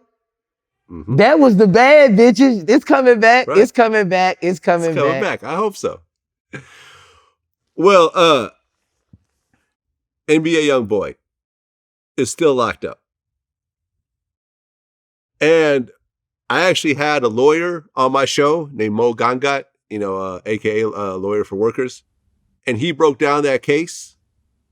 And once he broke down that case, it was like, oh man, like this is just crazy. I mean, essentially what happened was he was already on probation for the previous shit that he got caught up in. He ended up doing a video shoot, and they found a bunch of guns at the video shoot. And the guns had modifications and everything, which is extra charges as well. So they were going to arrest him for that. When they finally caught up to him, when they tried to pull over his car, he ran out, tried to hide somewhere. They found him. And then when they looked in the car, they found yet again another gun in the car. This is according to the police report. We don't know the facts. Hasn't been tested in a court of law yet. According to the police report, he drives off. Goes for a while. They give chase. They lose sight of him. He just he just pulls over somewhere, gets out of the car, and runs. Now he's on the run. He basically just goes and hides in like a property, like behind like a little shed or a garage. What the cops do is they set up a perimeter. They bring in the canines. They clear people out of the perimeter, and the canine starts searching for people. After a while, the canine hits a positive response, and there you find NBA YoungBoy. Furthermore, what you find is another fucking gun in the Maybach. So now he's locked up. He's got no bond. And there's going to be some mandatory minimums with this case. You know, yes, there's a chance he can completely get off, but from what I'm hearing from all the lawyers is that he's going to have to sit down for maybe a year or two if he's lucky. If he's lucky. And if he's not lucky, then it could be a lot worse. And this is someone that you know. You guys have a mixtape together, right? That you're supposed to put out at some point? Right. You know, what is your take when you see this? And what's interesting about NBA YoungBoy also, Adam 22 said this on my show the other day. He said that YoungBoy has the career that every rapper wants. NBA YoungBoy doesn't have to do any radio songs. He don't have to do features with anyone he doesn't want to. He does exactly what he wants to do, and millions of people tune in every single time. And right now he's sitting in a jail cell. And he's the most famous and rich person, I'm sure, in that whole jail. What is your take on that right now? I just want him free. That's my take on it, you know. I just want him free, that's it, you know. Yeah. And he's got another kid on the way. I think is he past you yet? The number of kids he has? I don't know. He about to keep to catch me. I was just like that, you know. When you young, bro, you getting all that, you getting fame, and you know, it should just be like that, bro. You know, it just be like that. But does it kick in when you're sitting in a jail cell though? Like I understand that you're young and you're wilding out, and you could do whatever you want and go wherever you want and make hundreds of thousands of dollars doing shows and everything. But when you're in the cell and you can't see your kids, you can't make any money, you can't do music, you can't even eat what you want. Does it start to kick in at some point? Oh yeah, it's gonna kick in. It's gonna kick in. That's just God testing you though. You gotta be strong. You gotta be a gorilla. You know, God tests people when He send them to prison. That's why a lot of people commit suicide in prison, because they can't take it. You know, you gotta stand up and be a gorilla. You know, you gonna think about your kids, you know. That's what used to hurt me, bro. You know, all it, you know, like I took my mind out the free world. So the free world, me being in the free world, ain't fuck with me like that. You know, me being away from my kids, that's what really, you know, couldn't talk to them. You know, I remember one Christmas, my little boy, he was like 3 years old and he fell down on some ice and bust all his mouth up, chipped his tooth up, was in the hospital. You know, I couldn't talk to him, bro, you know. Man, I cried like a motherfucker, just felt like I let him down, you know, like I let him down, you know. Another time I cried hard, man, my daughter had a cycle, man, I cried like a baby, bro. I cried so hard I couldn't be there with my daughter, bro, you know. So that would fuck with you, your kids, bro. Like when your kids go through birthdays and shit like that, you know, that's what hit me. Not really the free world, because it was just me missing my kids. That's what gonna hit you. Like, damn, what my kids thinking right now? How they treating my kids? How they doing this to my kids? What my kids wearing to school? You know, stuff like that. What the fuck my baby mama doing out there with my fucking child? You know, who the fuck she got my child wrong? You know, all that shit hit you, man. I mean, I had BG Knockout on my show, and you know, he had been a Crip his whole life. And he told me something interesting. He said the last time he got locked up, he had to ask himself if he really loved his kids more than he loved his gang. Because the love for his gang and what he had to do around that put him in prison and took him away from his family. And he had to sit there and really question it. You know what I'm saying? Like, am I going to keep going to prison over my gang and end up being away from my kids? And do I really love my kids? And at one point he realized, yes, he really loves his kids. So he stopped. He basically put all that to the side. Thing that I try to, you know, the thing that bothered me about my own situation was like, yo, I had to question, like, if I loved my kids and my family, because like, why would I leave them to come to a place like this, you know? And that's the thing that I try to talk to my young homies who are still in there. It's like, you watching your kids just grow up without you, you know what I'm saying? And what if somebody did attack your daughter or some shit and you can't do nothing about it because you was so loyal to something else, you know what I mean? It's like, people got to snap out of it, man. You know what I mean? Right. So, yeah, man. Yeah, well, I hope he works it out. He got a lot of kids. I think he got a kid on the way now.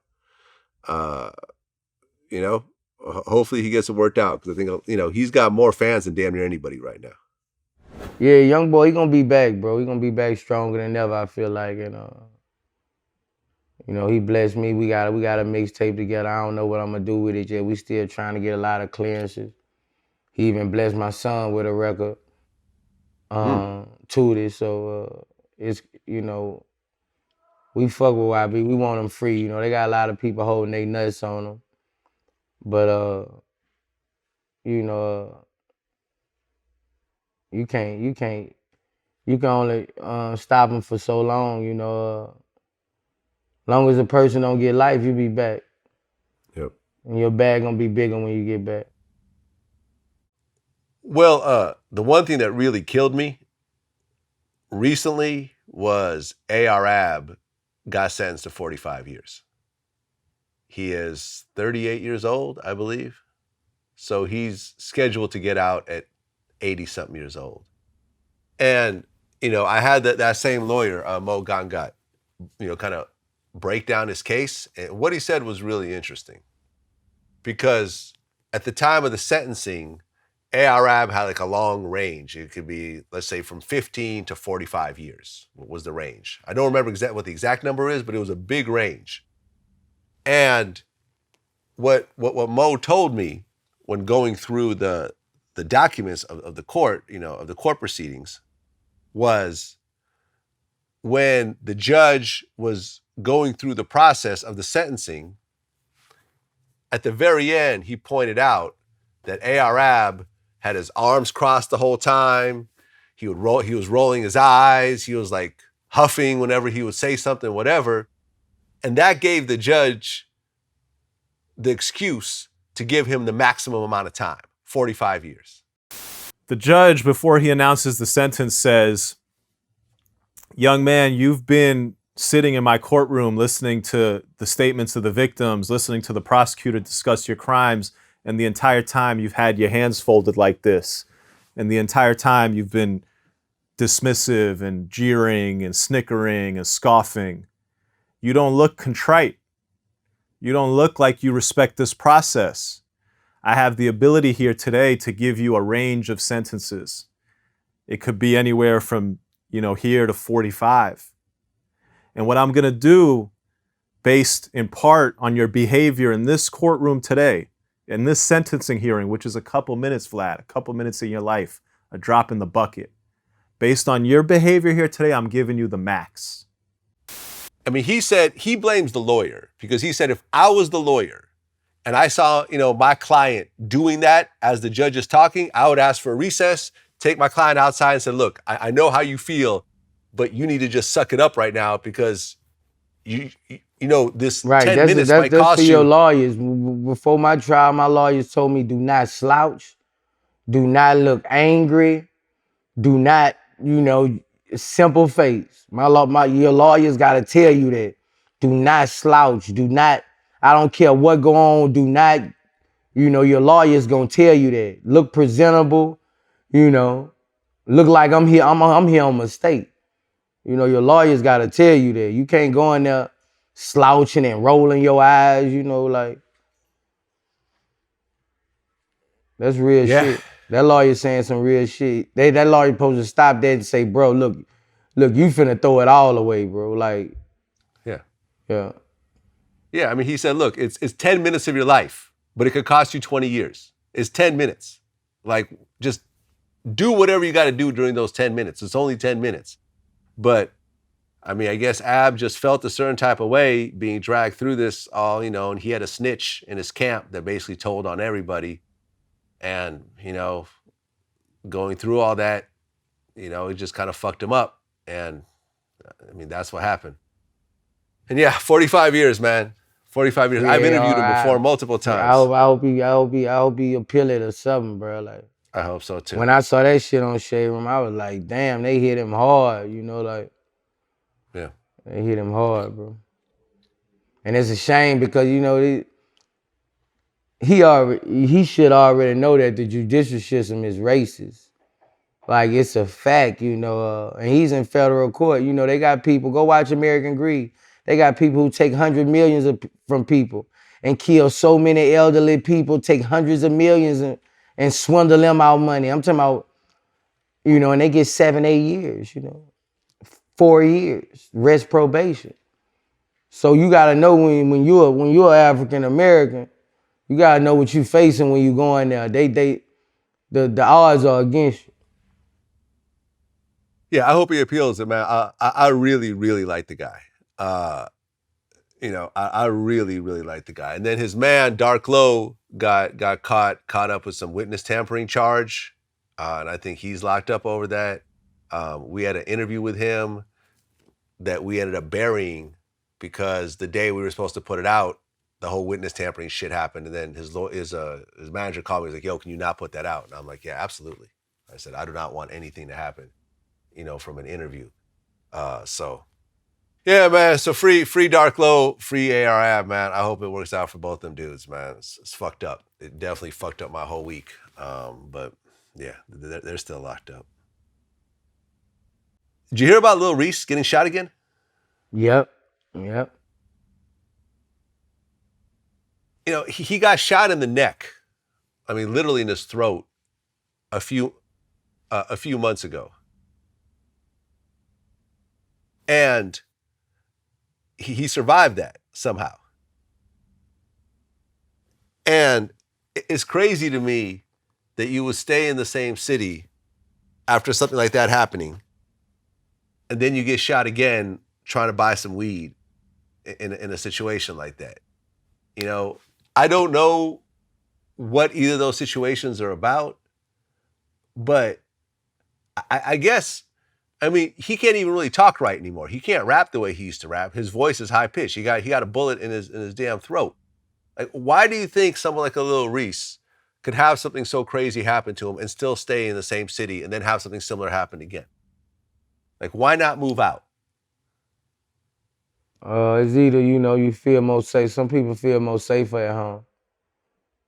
You know, even though they, you know, it's either two reasons. You feel more safer at home.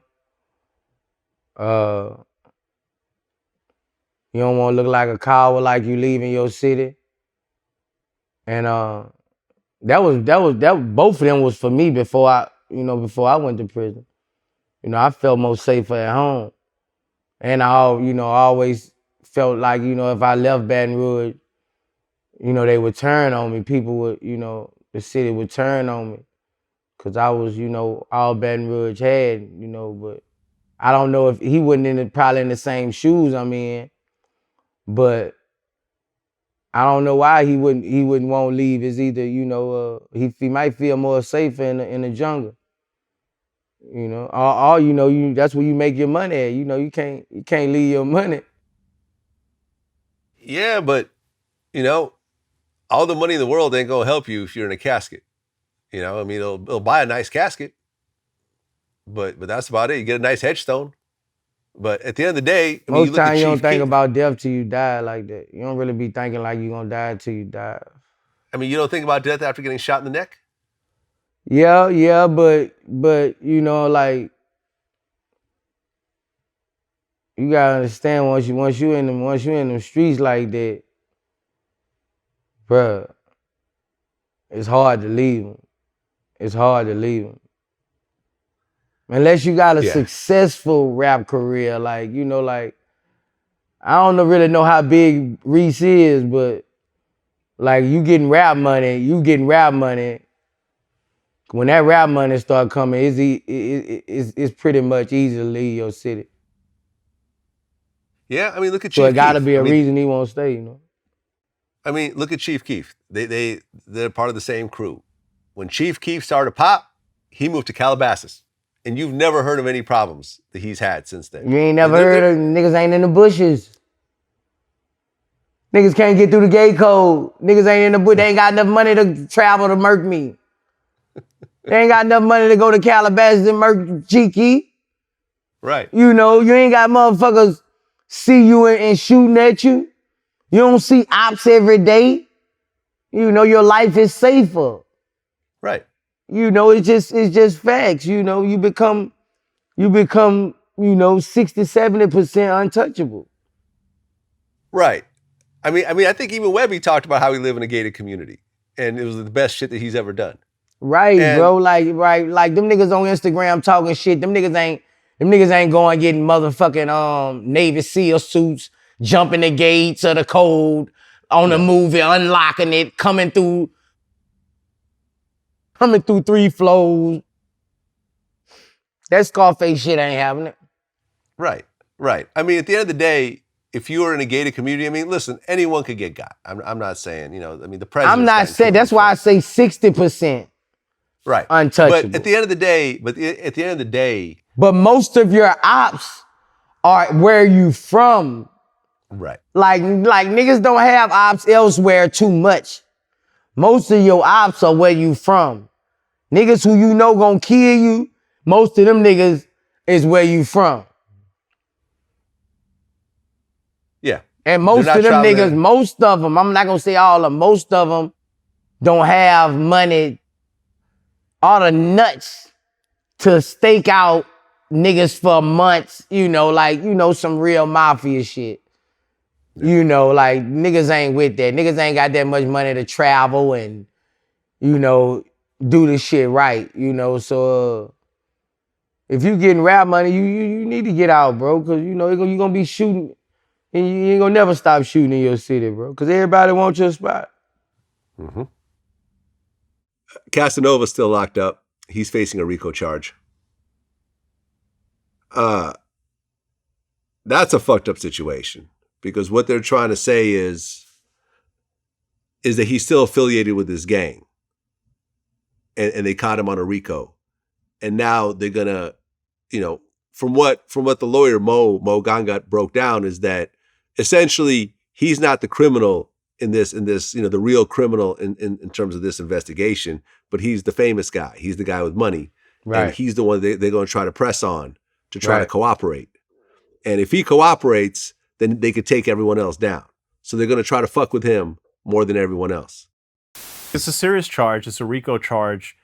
All you can do if you're him or you're in that similar situation is don't talk to anyone, including your co-defendants, right? Don't call. They're tapping jail phone calls. You have undercover COs. Just don't talk to anyone. Do what your lawyers say. If everybody shuts up, if nobody cooperates, that is the best possible chance at a winning defense at trial. And, it's a tough situation because here you are, you got a family, you got kids, you're making money, and they're telling you, we'll let you out right now. All you got to do is cooperate. But someone like a Casanova is not a Tekashi. He's not someone that just jumped in it for clout. He's been doing this shit for years. I mean, I interviewed him back, early on in his career. He had been to prison. He went through whatever he went through in there. And someone like a Casanova can't cooperate and come out and have a career like Tekashi. It's just not going to work. But you've seen this type of thing. The cops will target the rapper to try to get everyone else. Right.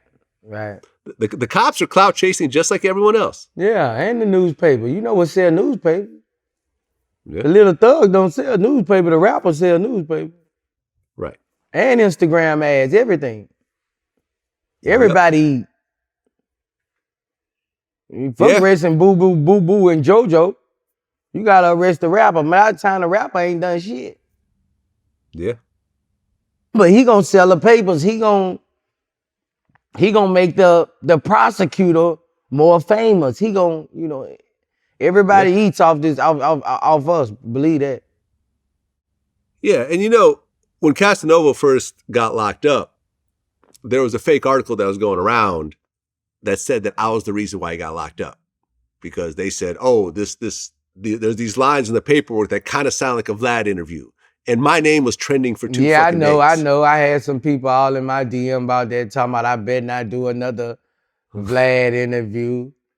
Right. Like I was telling them about this situation. Vlad don't make you say nothing you don't want to say. Right. I don't know what happened. I never seen an interview. But it was an interview about how he was in prison and he stabbed some inmates in prison, which has nothing to do with this case. Right? But they're saying that there is a line in there that kind of sounds like that. Well, the ironic part about this whole thing is that, number one, we're not in the paperwork anywhere, right? And later on, when Casanova had a bail hearing, I had my legal guy on my team get a copy of the audio of the actual bail hearing, and Nick Cannon's name was actually mentioned by the prosecutors. Casanova's interview with Nick Cannon got mentioned in that bail hearing by name. Nick Cannon's name was mentioned twice. And in the defendant's own words, in a November 2019 radio interview with Nick Cannon, the defendant made clear that he is, quote unquote, still Ape. That is, a member of Gorilla Stone. With regard to media interviews the defendant has done, defense counsel references interviews where he said good things about the community, and he references that interviews where he mentions his violent past are about the violent past and have nothing to do with the present. I would just reiterate the Nick Cannon interview from 2019 where he says, still Ape. So he's currently still a member of Gorilla Stone. Not because Nick Cannon's the feds, was because in the interview that Casanova did on Nick Cannon's show, Casanova said, I'm still Ape, meaning that I'm still affiliated with this gang. And they mentioned that multiple times in the interview, including Nick Cannon's name. And my point is, That didn't trend for 2 days. We put out the actual audio. You can listen to it. But everyone gets on me, calling me the feds over a fake article. But Nick Cannon, that's not Nick's fault. That was Casanova talking over that shit. So, what it's a the double standard. system then did, Vlad, is they done took the gangs to help them with all the convictions. You know, you might beat us on this, but we gonna get you on this gang shit. Right. You know, so I be telling all this gang shit, you know, I know niggas do their thing, but you know, that's what they can't get you on, you know, just like the Lucha shit, you know, like we can't get you on this, we gonna get you on this gang shit. You know, that's what they doing now, you know, because they're processing, they don't have evidence that these are real gangs. They don't have, the prosecution don't be having evidence that this is real, put together, organized crime. They don't have that, so they give them a criminal gang charge. You know, and you know, like that's how they winning, bro. They ain't convicting these dudes on murders, and they ain't convicting it all. They convicting them on gang activity, and they got enough gang activity on their Instagram to show that you're in a gang. You know, and you once they pick up your people and everybody saying you're a gang and all that shit, that's what they getting them on. They don't got no strong evidence on a lot of these gang members. A lot of these gang members ain't organized crime. They don't deserve RICOs. Right. No, I feel you. Hell nah, they not even the ones selling drugs. They not, hey, bro, it's just, you know, it's a way for them to defeat I'm not just gonna say the rap community, just the black community and the Latino community as a whole. Gang as a whole, they finna shut that shit down. Everybody, 60-70% gonna be in the jail for gangs in the next 3-4 years. Right, because there's a very serious charge called gang enhancement, where they could catch you on a misdemeanor and they throw a gang enhancement on top of that, and 1 year could turn into 10. Just like that. So at the end of the day, and it's not about you doing interviews about the shit either. It's your songs, it's your music. If you talk about you're a Crip or a Blood in a song, that's enough. They'll use that shit. Just I like know they'll used... use that shit, but they shouldn't. It's fucking freedom of speech. That shit is dead. Freedom of speech is dead. Yeah. You know, freedom of speech is dead, bro. Like, you know, every rapper is believable now, they feel. If you rapped it, every rapper is believable now, they feel. You know, it started with cases like mine. Like, you know, they gonna use that rap shit against you, bro. You know, if you're involved with any kind of criminal activity, they gonna use that rap shit against you, bro. Like, well, you know, 4 people just got shot at T.I.'s Trap Museum. Have you ever actually been to that museum? Nah, I never been there. Okay. Yeah, there was 4 people got shot recently. They stole my shoes out there, man. Oh, you had shoes there? Yeah, I had my shoes, man, outside my Boosie face. Tip had my shit in there. They stole my shoes. I got a reward for them shoes. Anybody in ATL got them fucking green and white G Nikes, I got a reward for them. Fuck with me. How much? 2,000. 2,000. There you go. I want them bitches, man. In my trap museum thing. Okay, tell me your Instagram again so I can DM you for the reward. He's back again 2021. HES back again 2021. Well, speaking of T.I., he got a bunch of new charges right now. Him and Tiny have charges that they allegedly sexually assaulted some women. They're saying there was drugs involved. There's a man that came forward too who's claiming sexual assault. Now, T.I. had a similar case in Las Vegas, which recently got dropped. So let's keep that in mind. And T.I. recently dropped a new song where he actually addressed it, where he said, "I'm up against some lying ass bitches."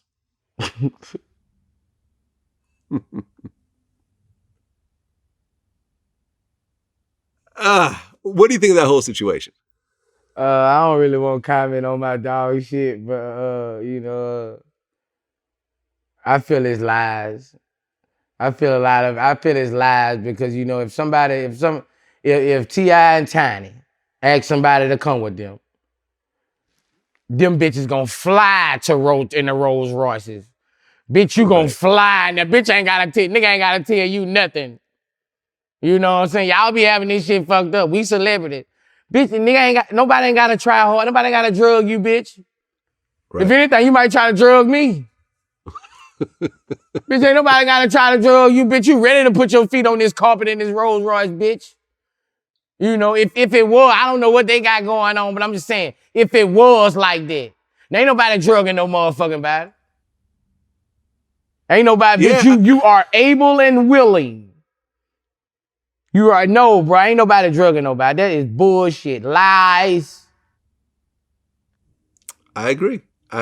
And unfortunately, when you are a person with money, when you're a celebrity, when people see you down, they kick you. Yeah. They're gonna have more other people. When people see you down, they kick you. That's just how it is, bro. When people see an opening for money, money is the root of all evil. When people see an opening for money, like a man can't, sit your bitch ass down. Yeah. Like, bro, then you out of here, bro, sit your fucking ass down. Like, bro, you trying to get, bro. When you down, they kick you, bro. Yeah, and I actually feel, to just kind of touch on what you said, I don't feel that money is the root of all evil. I feel the lack of money is the root of all evil. Yeah, right. It's always money. You ain't lying. When you're sitting on 4 or 5 million, you're not out there robbing, stealing, ripping people off. I mean, yeah, you got some people that go overboard with the shit, but in general, most millionaires that I know are pretty happy and kind and nice people. Right. They help out. They help out a lot of people. You know, right. Usually, man, anyone who got millions, they're supporting a lot of people. I know I support a lot of people. I support at least 15 people myself. Out of my bag that I get, 15 people live 100% off of me.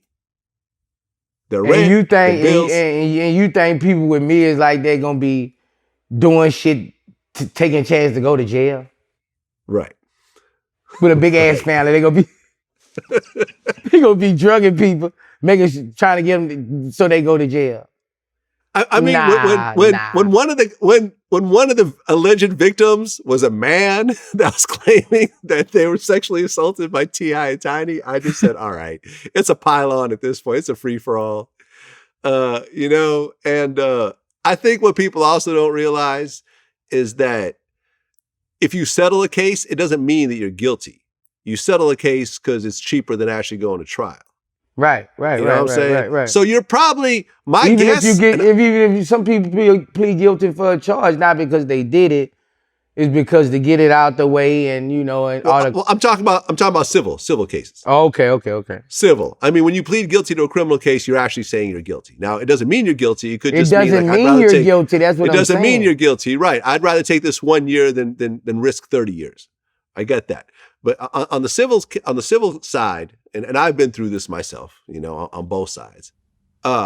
Essentially, if someone's suing you and they want $1 million and you've spent $50,000 on legal fees already, and they're willing to settle with you for $20,000 on top of that, and you can go to court and it's going to cost you $500,000 to go to court, and then you win, and then you can't collect from them because they're broke, you'll pay them the little $20,000 and you keep it moving. And that's probably. My guess would be that happens. Probably just I just did it, Vlad. I just did it. My boy caught somebody trying to break in our car, our van. Okay. At a concert, and he beat him real bad, bro. Like he beat him real bad, and he caught him trying to break in our car, and he beat him real bad. And I put it on Instagram.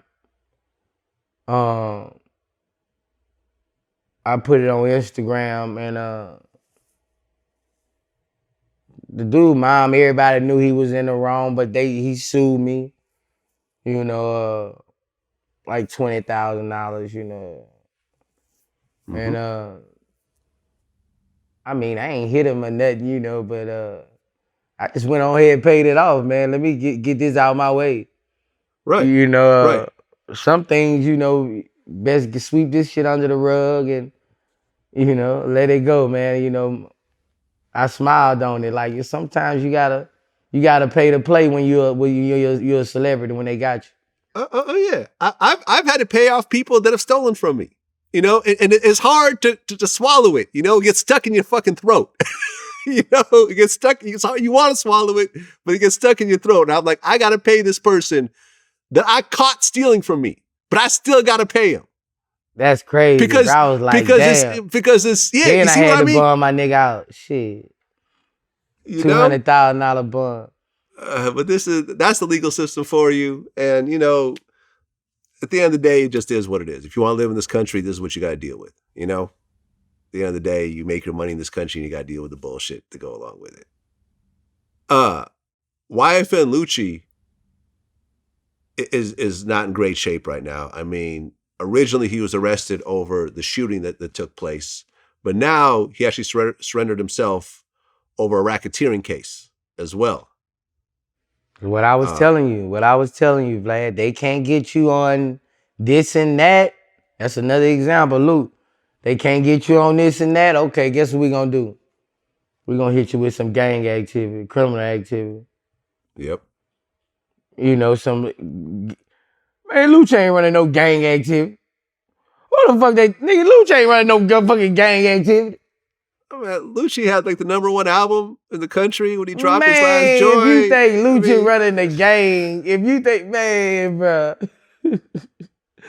Man, bro, I you know, I don't know. I know, bro. Like I'm gonna tell you this, bro. Like you know, when I first came to the A, bro, I got put on what everybody was doing. You know, like, and I've been around. You know, I fuck with niggas out here. I fuck with all the rappers out here, bro. And Lucha ain't running no motherfucking, you know, bruh, like, I don't know what they mean by gangs. Like, what I think about gangs is totally different from if they think like there's gang, you know, niggas just from a hood, you know, like some niggas hood say blood, some niggas, you know, like, bruh, niggas racketeer, Lucci, man, nah, dog. Nah, that nigga be going home to his fucking, that nigga be going home to his family, dog. That nigga, hey, bro, like, hey, they got him bad on that one, Vlad. Like, like, you know, I know way more rappers in the gang shit than Lou, man, like, nah, that ain't Lucci there. That racketeering and all that shit. Like they build it. It's ridiculous. It's ridiculous. I interviewed him like actually. Yeah, no, man. I interviewed him maybe about a month and a half before he got locked up. And he's making so much music money. Like he's doing so well on the music side. When he gonna have time to gang bang? Well, yeah. When he gonna have time to do the rest of? When he gonna have time to run a criminal organization? Right. He got children. When he gonna have time? He traveling. When will he have time to run a criminal organization? When will any rapper, nigga, you gotta be in them trenches. When you running a criminal organization, you can't be on go whenever. That's not a RICO. They should name they shit rapper RICOs. Y'all give it rapper RICOs. Man, you cannot do it, bro. You cannot. I know about criminal bosses, how they run empires. I know how shit go, Vlad. Us as rappers can't control, we cannot do that. You know, niggas get RICOs for having handshake. My nephew told man, Boosie, I said, we'll never have no motherfucking handshake. I bet not no fucking handshake. Cause you know what, that motherfucker watching gonna have that handshake every time somebody doing it when they watching us at the club. You know what I'm saying? So, you know, like, bruh, like, rappers ain't got time to run no motherfucking Rico criminal organization. I don't know what they thinking, shit. Okay, the 90 bricks come, you gotta go to, they calling you to the radio. You heard me? The Mexican, okay, the Mexican plug say he gonna come right there, woo-de-woo. Man, that shit don't go like that, bro. That shit don't go like that, bro. Yeah, I mean, listen, there's been cases with rappers that have, or artists in general, that have been sort of on the decline and they end up trying to keep their money up by doing shit. You know, Buju Banton, the reggae artist, you know, he was sort of in the tail end of his career. He got caught buying some kilos. He did his prison time. But, you know, there were some reasons behind it. If you look, he had been banned. You know, he had some anti-gay lyrics, which caused him to get banned in a bunch of countries and so forth. He wasn't making the type of money he was making before, and he was trying to keep it going. But, you know, they caught him on tape. He did his jail time and so forth. But I've never heard of a poppin' rapper that's got the #1 album, that's, you know, got features from everybody, that's blowing up, you know, involved in some gang shit, some drug shit on top of that. Right. So how can you, like, if he's doing all that, how can you say he's not more of a rapper, entertainer, than a gangbanger? Right. You know, like, you know, people get shot every day. That doesn't determine you're a gang, that you're a head of a RICO organization. People get tattoos in neighborhoods all day who never done nothing. A tattoo shouldn't symbolize you as just a damn criminal or just a damn a RICO motherfucker. You know what I'm saying? But it's the system. Like I told you, that system is cold, man. That system is cold, and that gangbanging shit, they gonna squeeze. They trying to squeeze everybody with it. You know, they trying to squeeze everybody with it, and it's just, you know, niggas don't. A lot of people getting RICOs don't deserve no damn RICO. Niggas ain't running no criminal organization. Oh yeah, no, RICO changed everything. RICO, I think, really just redrew the whole landscape when it comes to criminal cases. Because back in the day, they had to catch you with something. Okay, you got caught with this gun. You got caught, you know, with this knife. You got caught with these drugs. Once RICO came in, they could catch you with nothing. And they could just have a couple of people saying, well, you're part of this organization. You know, like Big Meech, who's still in prison, didn't get caught with any drugs. None. I just saw that picture of Big Meech. You saw how swole he is, huh? Oh, yeah. He's Big huge. Meech gonna knock the teeth out one of the niggas who read it on. One punch. Bah! Don't let me be wrong. I'm gonna give me a kick in on the ground. That dead bitch. Yeah, man. Free Big Meech, Southwest man. T, his brother's out. But yeah, I mean, they could catch you on some shit that you really have nothing to do with. You know, like I said, like, I don't think Casanova's an That's active why gang it's no member. ending to the drug game. It's no ending. It's no ending. You gotta get out. Once you get out, you gotta make your shit legal and pray every night that somebody don't come back and try to build a RICO case on you. You gotta get out and make it legal. That's the only way. Because they're gonna make imaginary people to tell on you. You ain't gotta, you can be 100% never sold nothing to nobody. They're gonna bring imaginary people. They can bring imaginary, they gonna convict you like you too big. You know what I'm saying?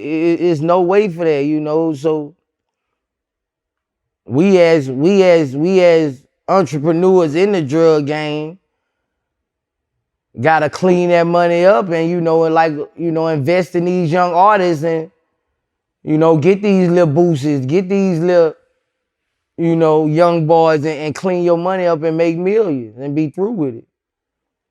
You know, that's what's winning the hip hop community. You know? Yeah. And there's really like, there's never been a time where you could make so much legal money so easily as there is now. Like, I remember I went on YouTube Live for the first time to like my whole audience of 4.5 million, subscribers.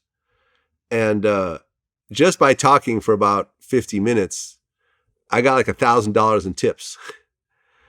And I'm just like, damn, like that was $1,000 for just talking shit. Like I don't remember ever a time in my life where I just got $1,000 to just do nothing pretty much. You know what I mean? Like with social media and with YouTube and with Instagram, with Facebook, with OnlyFans, with TikTok, you could make so much money legally. And as long as you don't try to live outside your means, as long as you're not trying to compete with the actual millionaires, you could do great. And, you don't have to risk your freedom over that shit. Like I honestly, a lot of these companies that have minimum wage jobs aren't able to hire people because so many people are able to make money on their own without having to go to McDonald's or go to Walmart or whatever else. The world is the most independent it ever been. Ever been.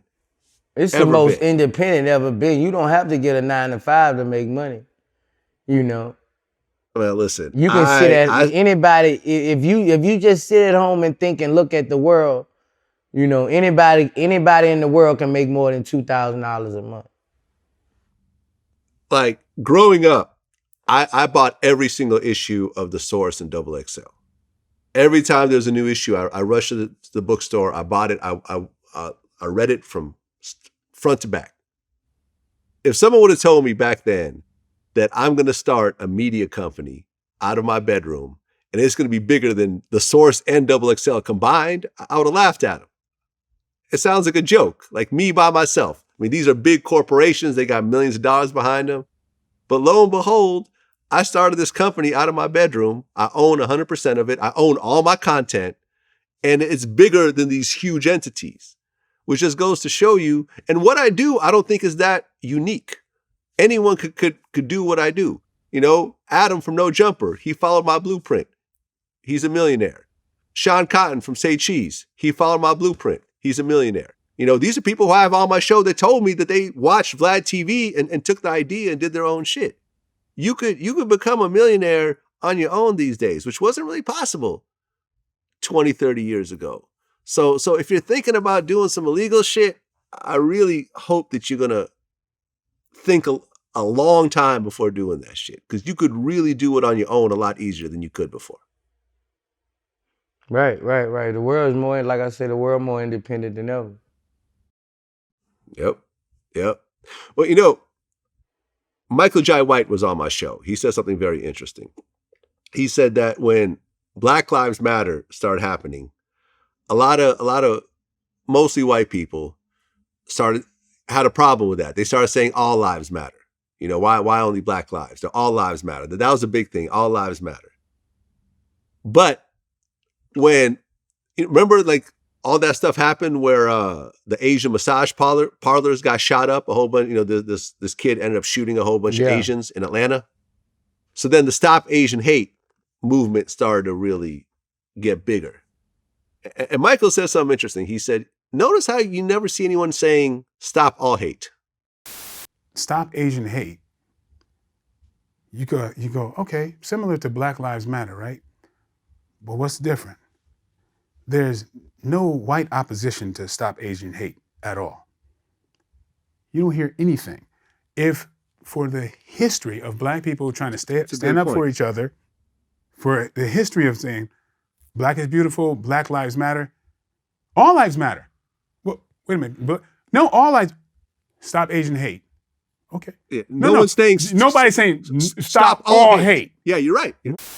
No one has a problem with Stop Asian Hate, but people have a problem with Black Lives Matter. Why do you think that is?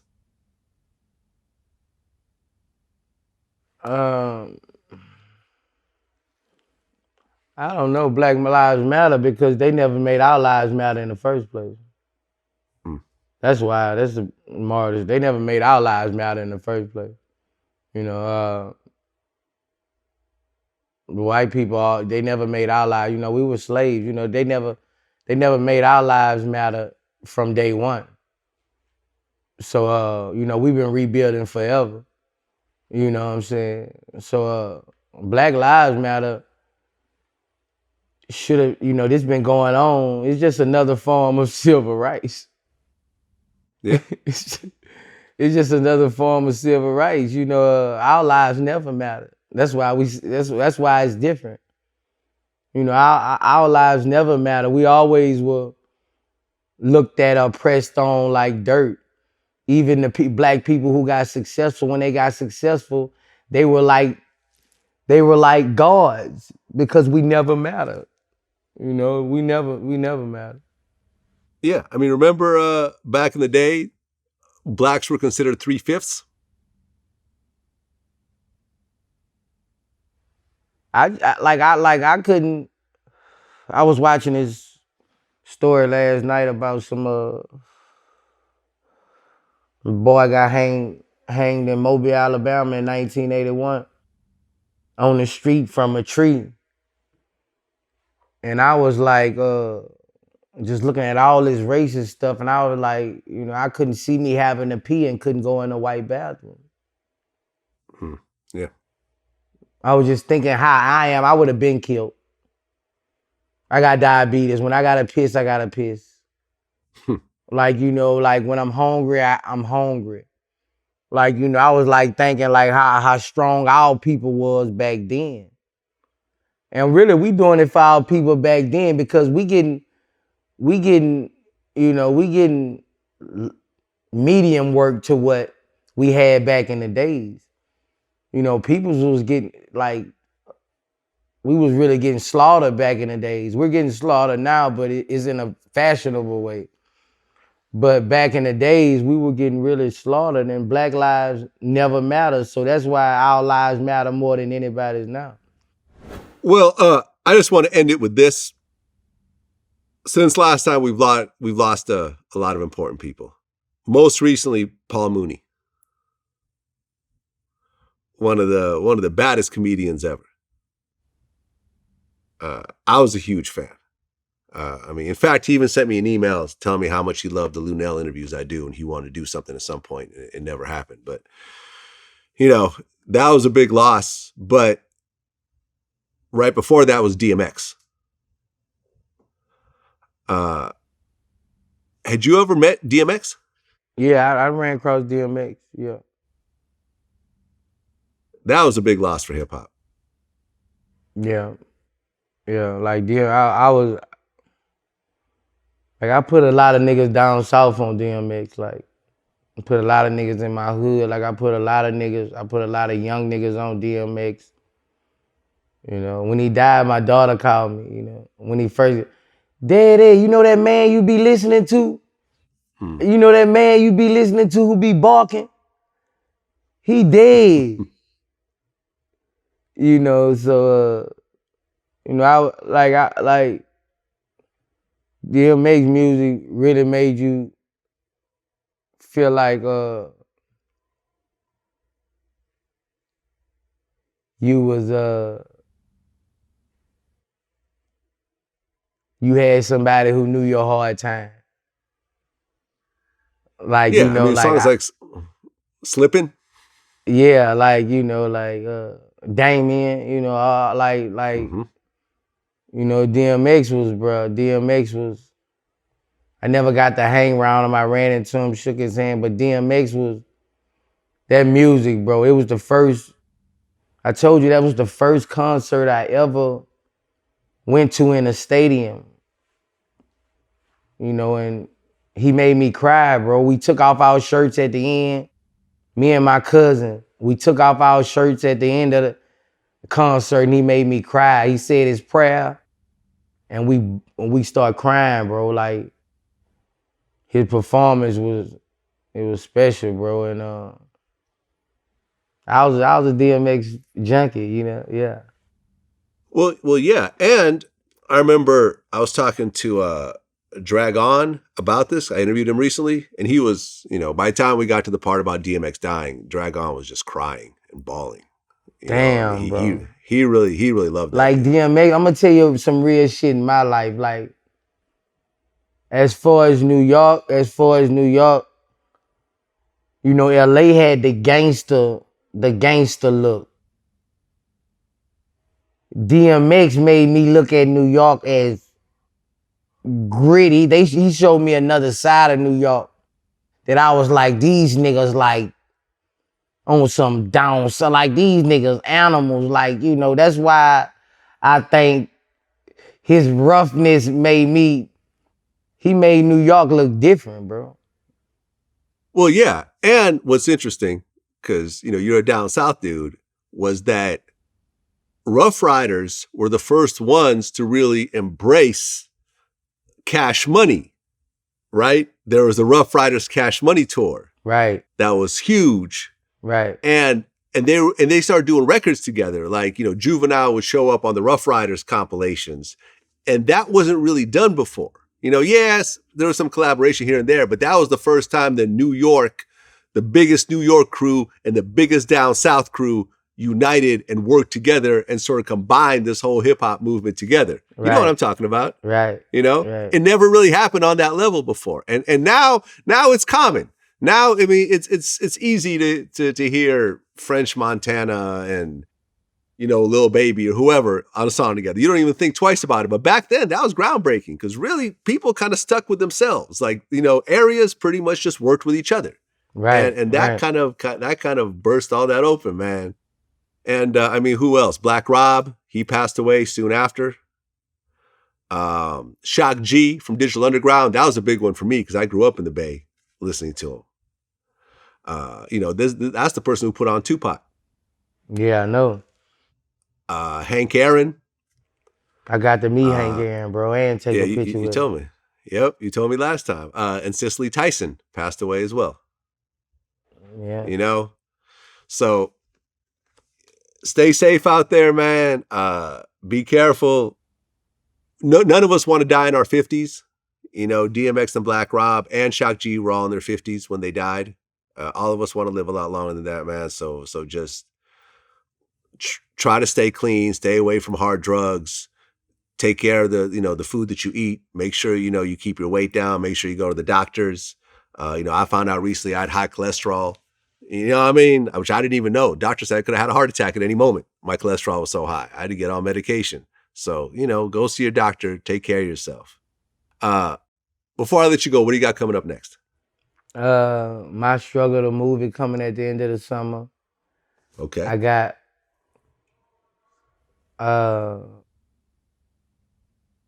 Where's MJ featuring Desi Banks and Grove Hero dropping on Christmas. Also dropping 3 albums this summer.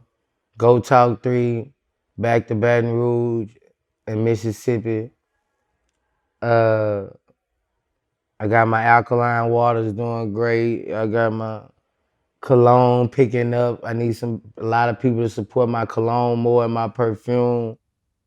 My noodles doing good. My rap snacks doing good. I just need people to really just keep doing what they doing, believing in me, you know what I'm saying? And cause I ain't gonna let you down, you know, even though all my product is independent, you know, sometimes the world are so hooked on other shit, you know, that I feel like they don't support the people who I would say not deserve it, but put you in their world. You know, if you look at Boosie every day and he brings you peace or joy, you shouldn't be wearing Polo cologne. There you go. You know, you shouldn't be eating Funyuns. You know what I'm saying? So, but that's how I feel as a person. I might be wrong, but that's how I feel as a person. That's how I feel I would be if the shoe was on the other feet. Right, because I remember recently I stopped by a gas station near Calabasas, and I go into the gas station, and there was a package of Boosie noodles. in the gas station. And this was not like an urban area. Like I don't even know if there's any black people in this area at all. Really, it was just a complete like, you know, suburb Calabasas white area, and there were some Boosie noodles in the gas station. I'm like, yeah, that's what's up. That's what's up. That's what I want to see. The noodles doing good. We just gotta get them in the penitentiary now. Once we get them in the penitentiary, that's when it's over with. Yeah, that's when it's over. Tell us your new IG before I let you go. He's back again 2021. They got like 20 of them trying to copy him. He's HES back again 2021. I just started. I got 250K followers. That's it. I'm living like a junkie right now. Fuck with me. There you go. Until next time. And Lil Duval said this. Okay. When you lose your Instagram followers, you start losing Instagram people. You start losing friends. Huh. So when I get my shit back, everybody who stop fucking with me, don't come back. Oh, and one more thing, you know, Boosie badge, August 28th. Everybody in the game, the baby, Lil Baby, Bobby Smurda, Carla Ray, Young Bleu. Hey, like, this gonna be crazy. My state then finally gonna let me do it, so we gonna do it so big, and that be my joy, Vlad, Boosie badge, when I get to feel all the love I done gave back, you know. There you go. Boosie, until next time. Peace. I'm out.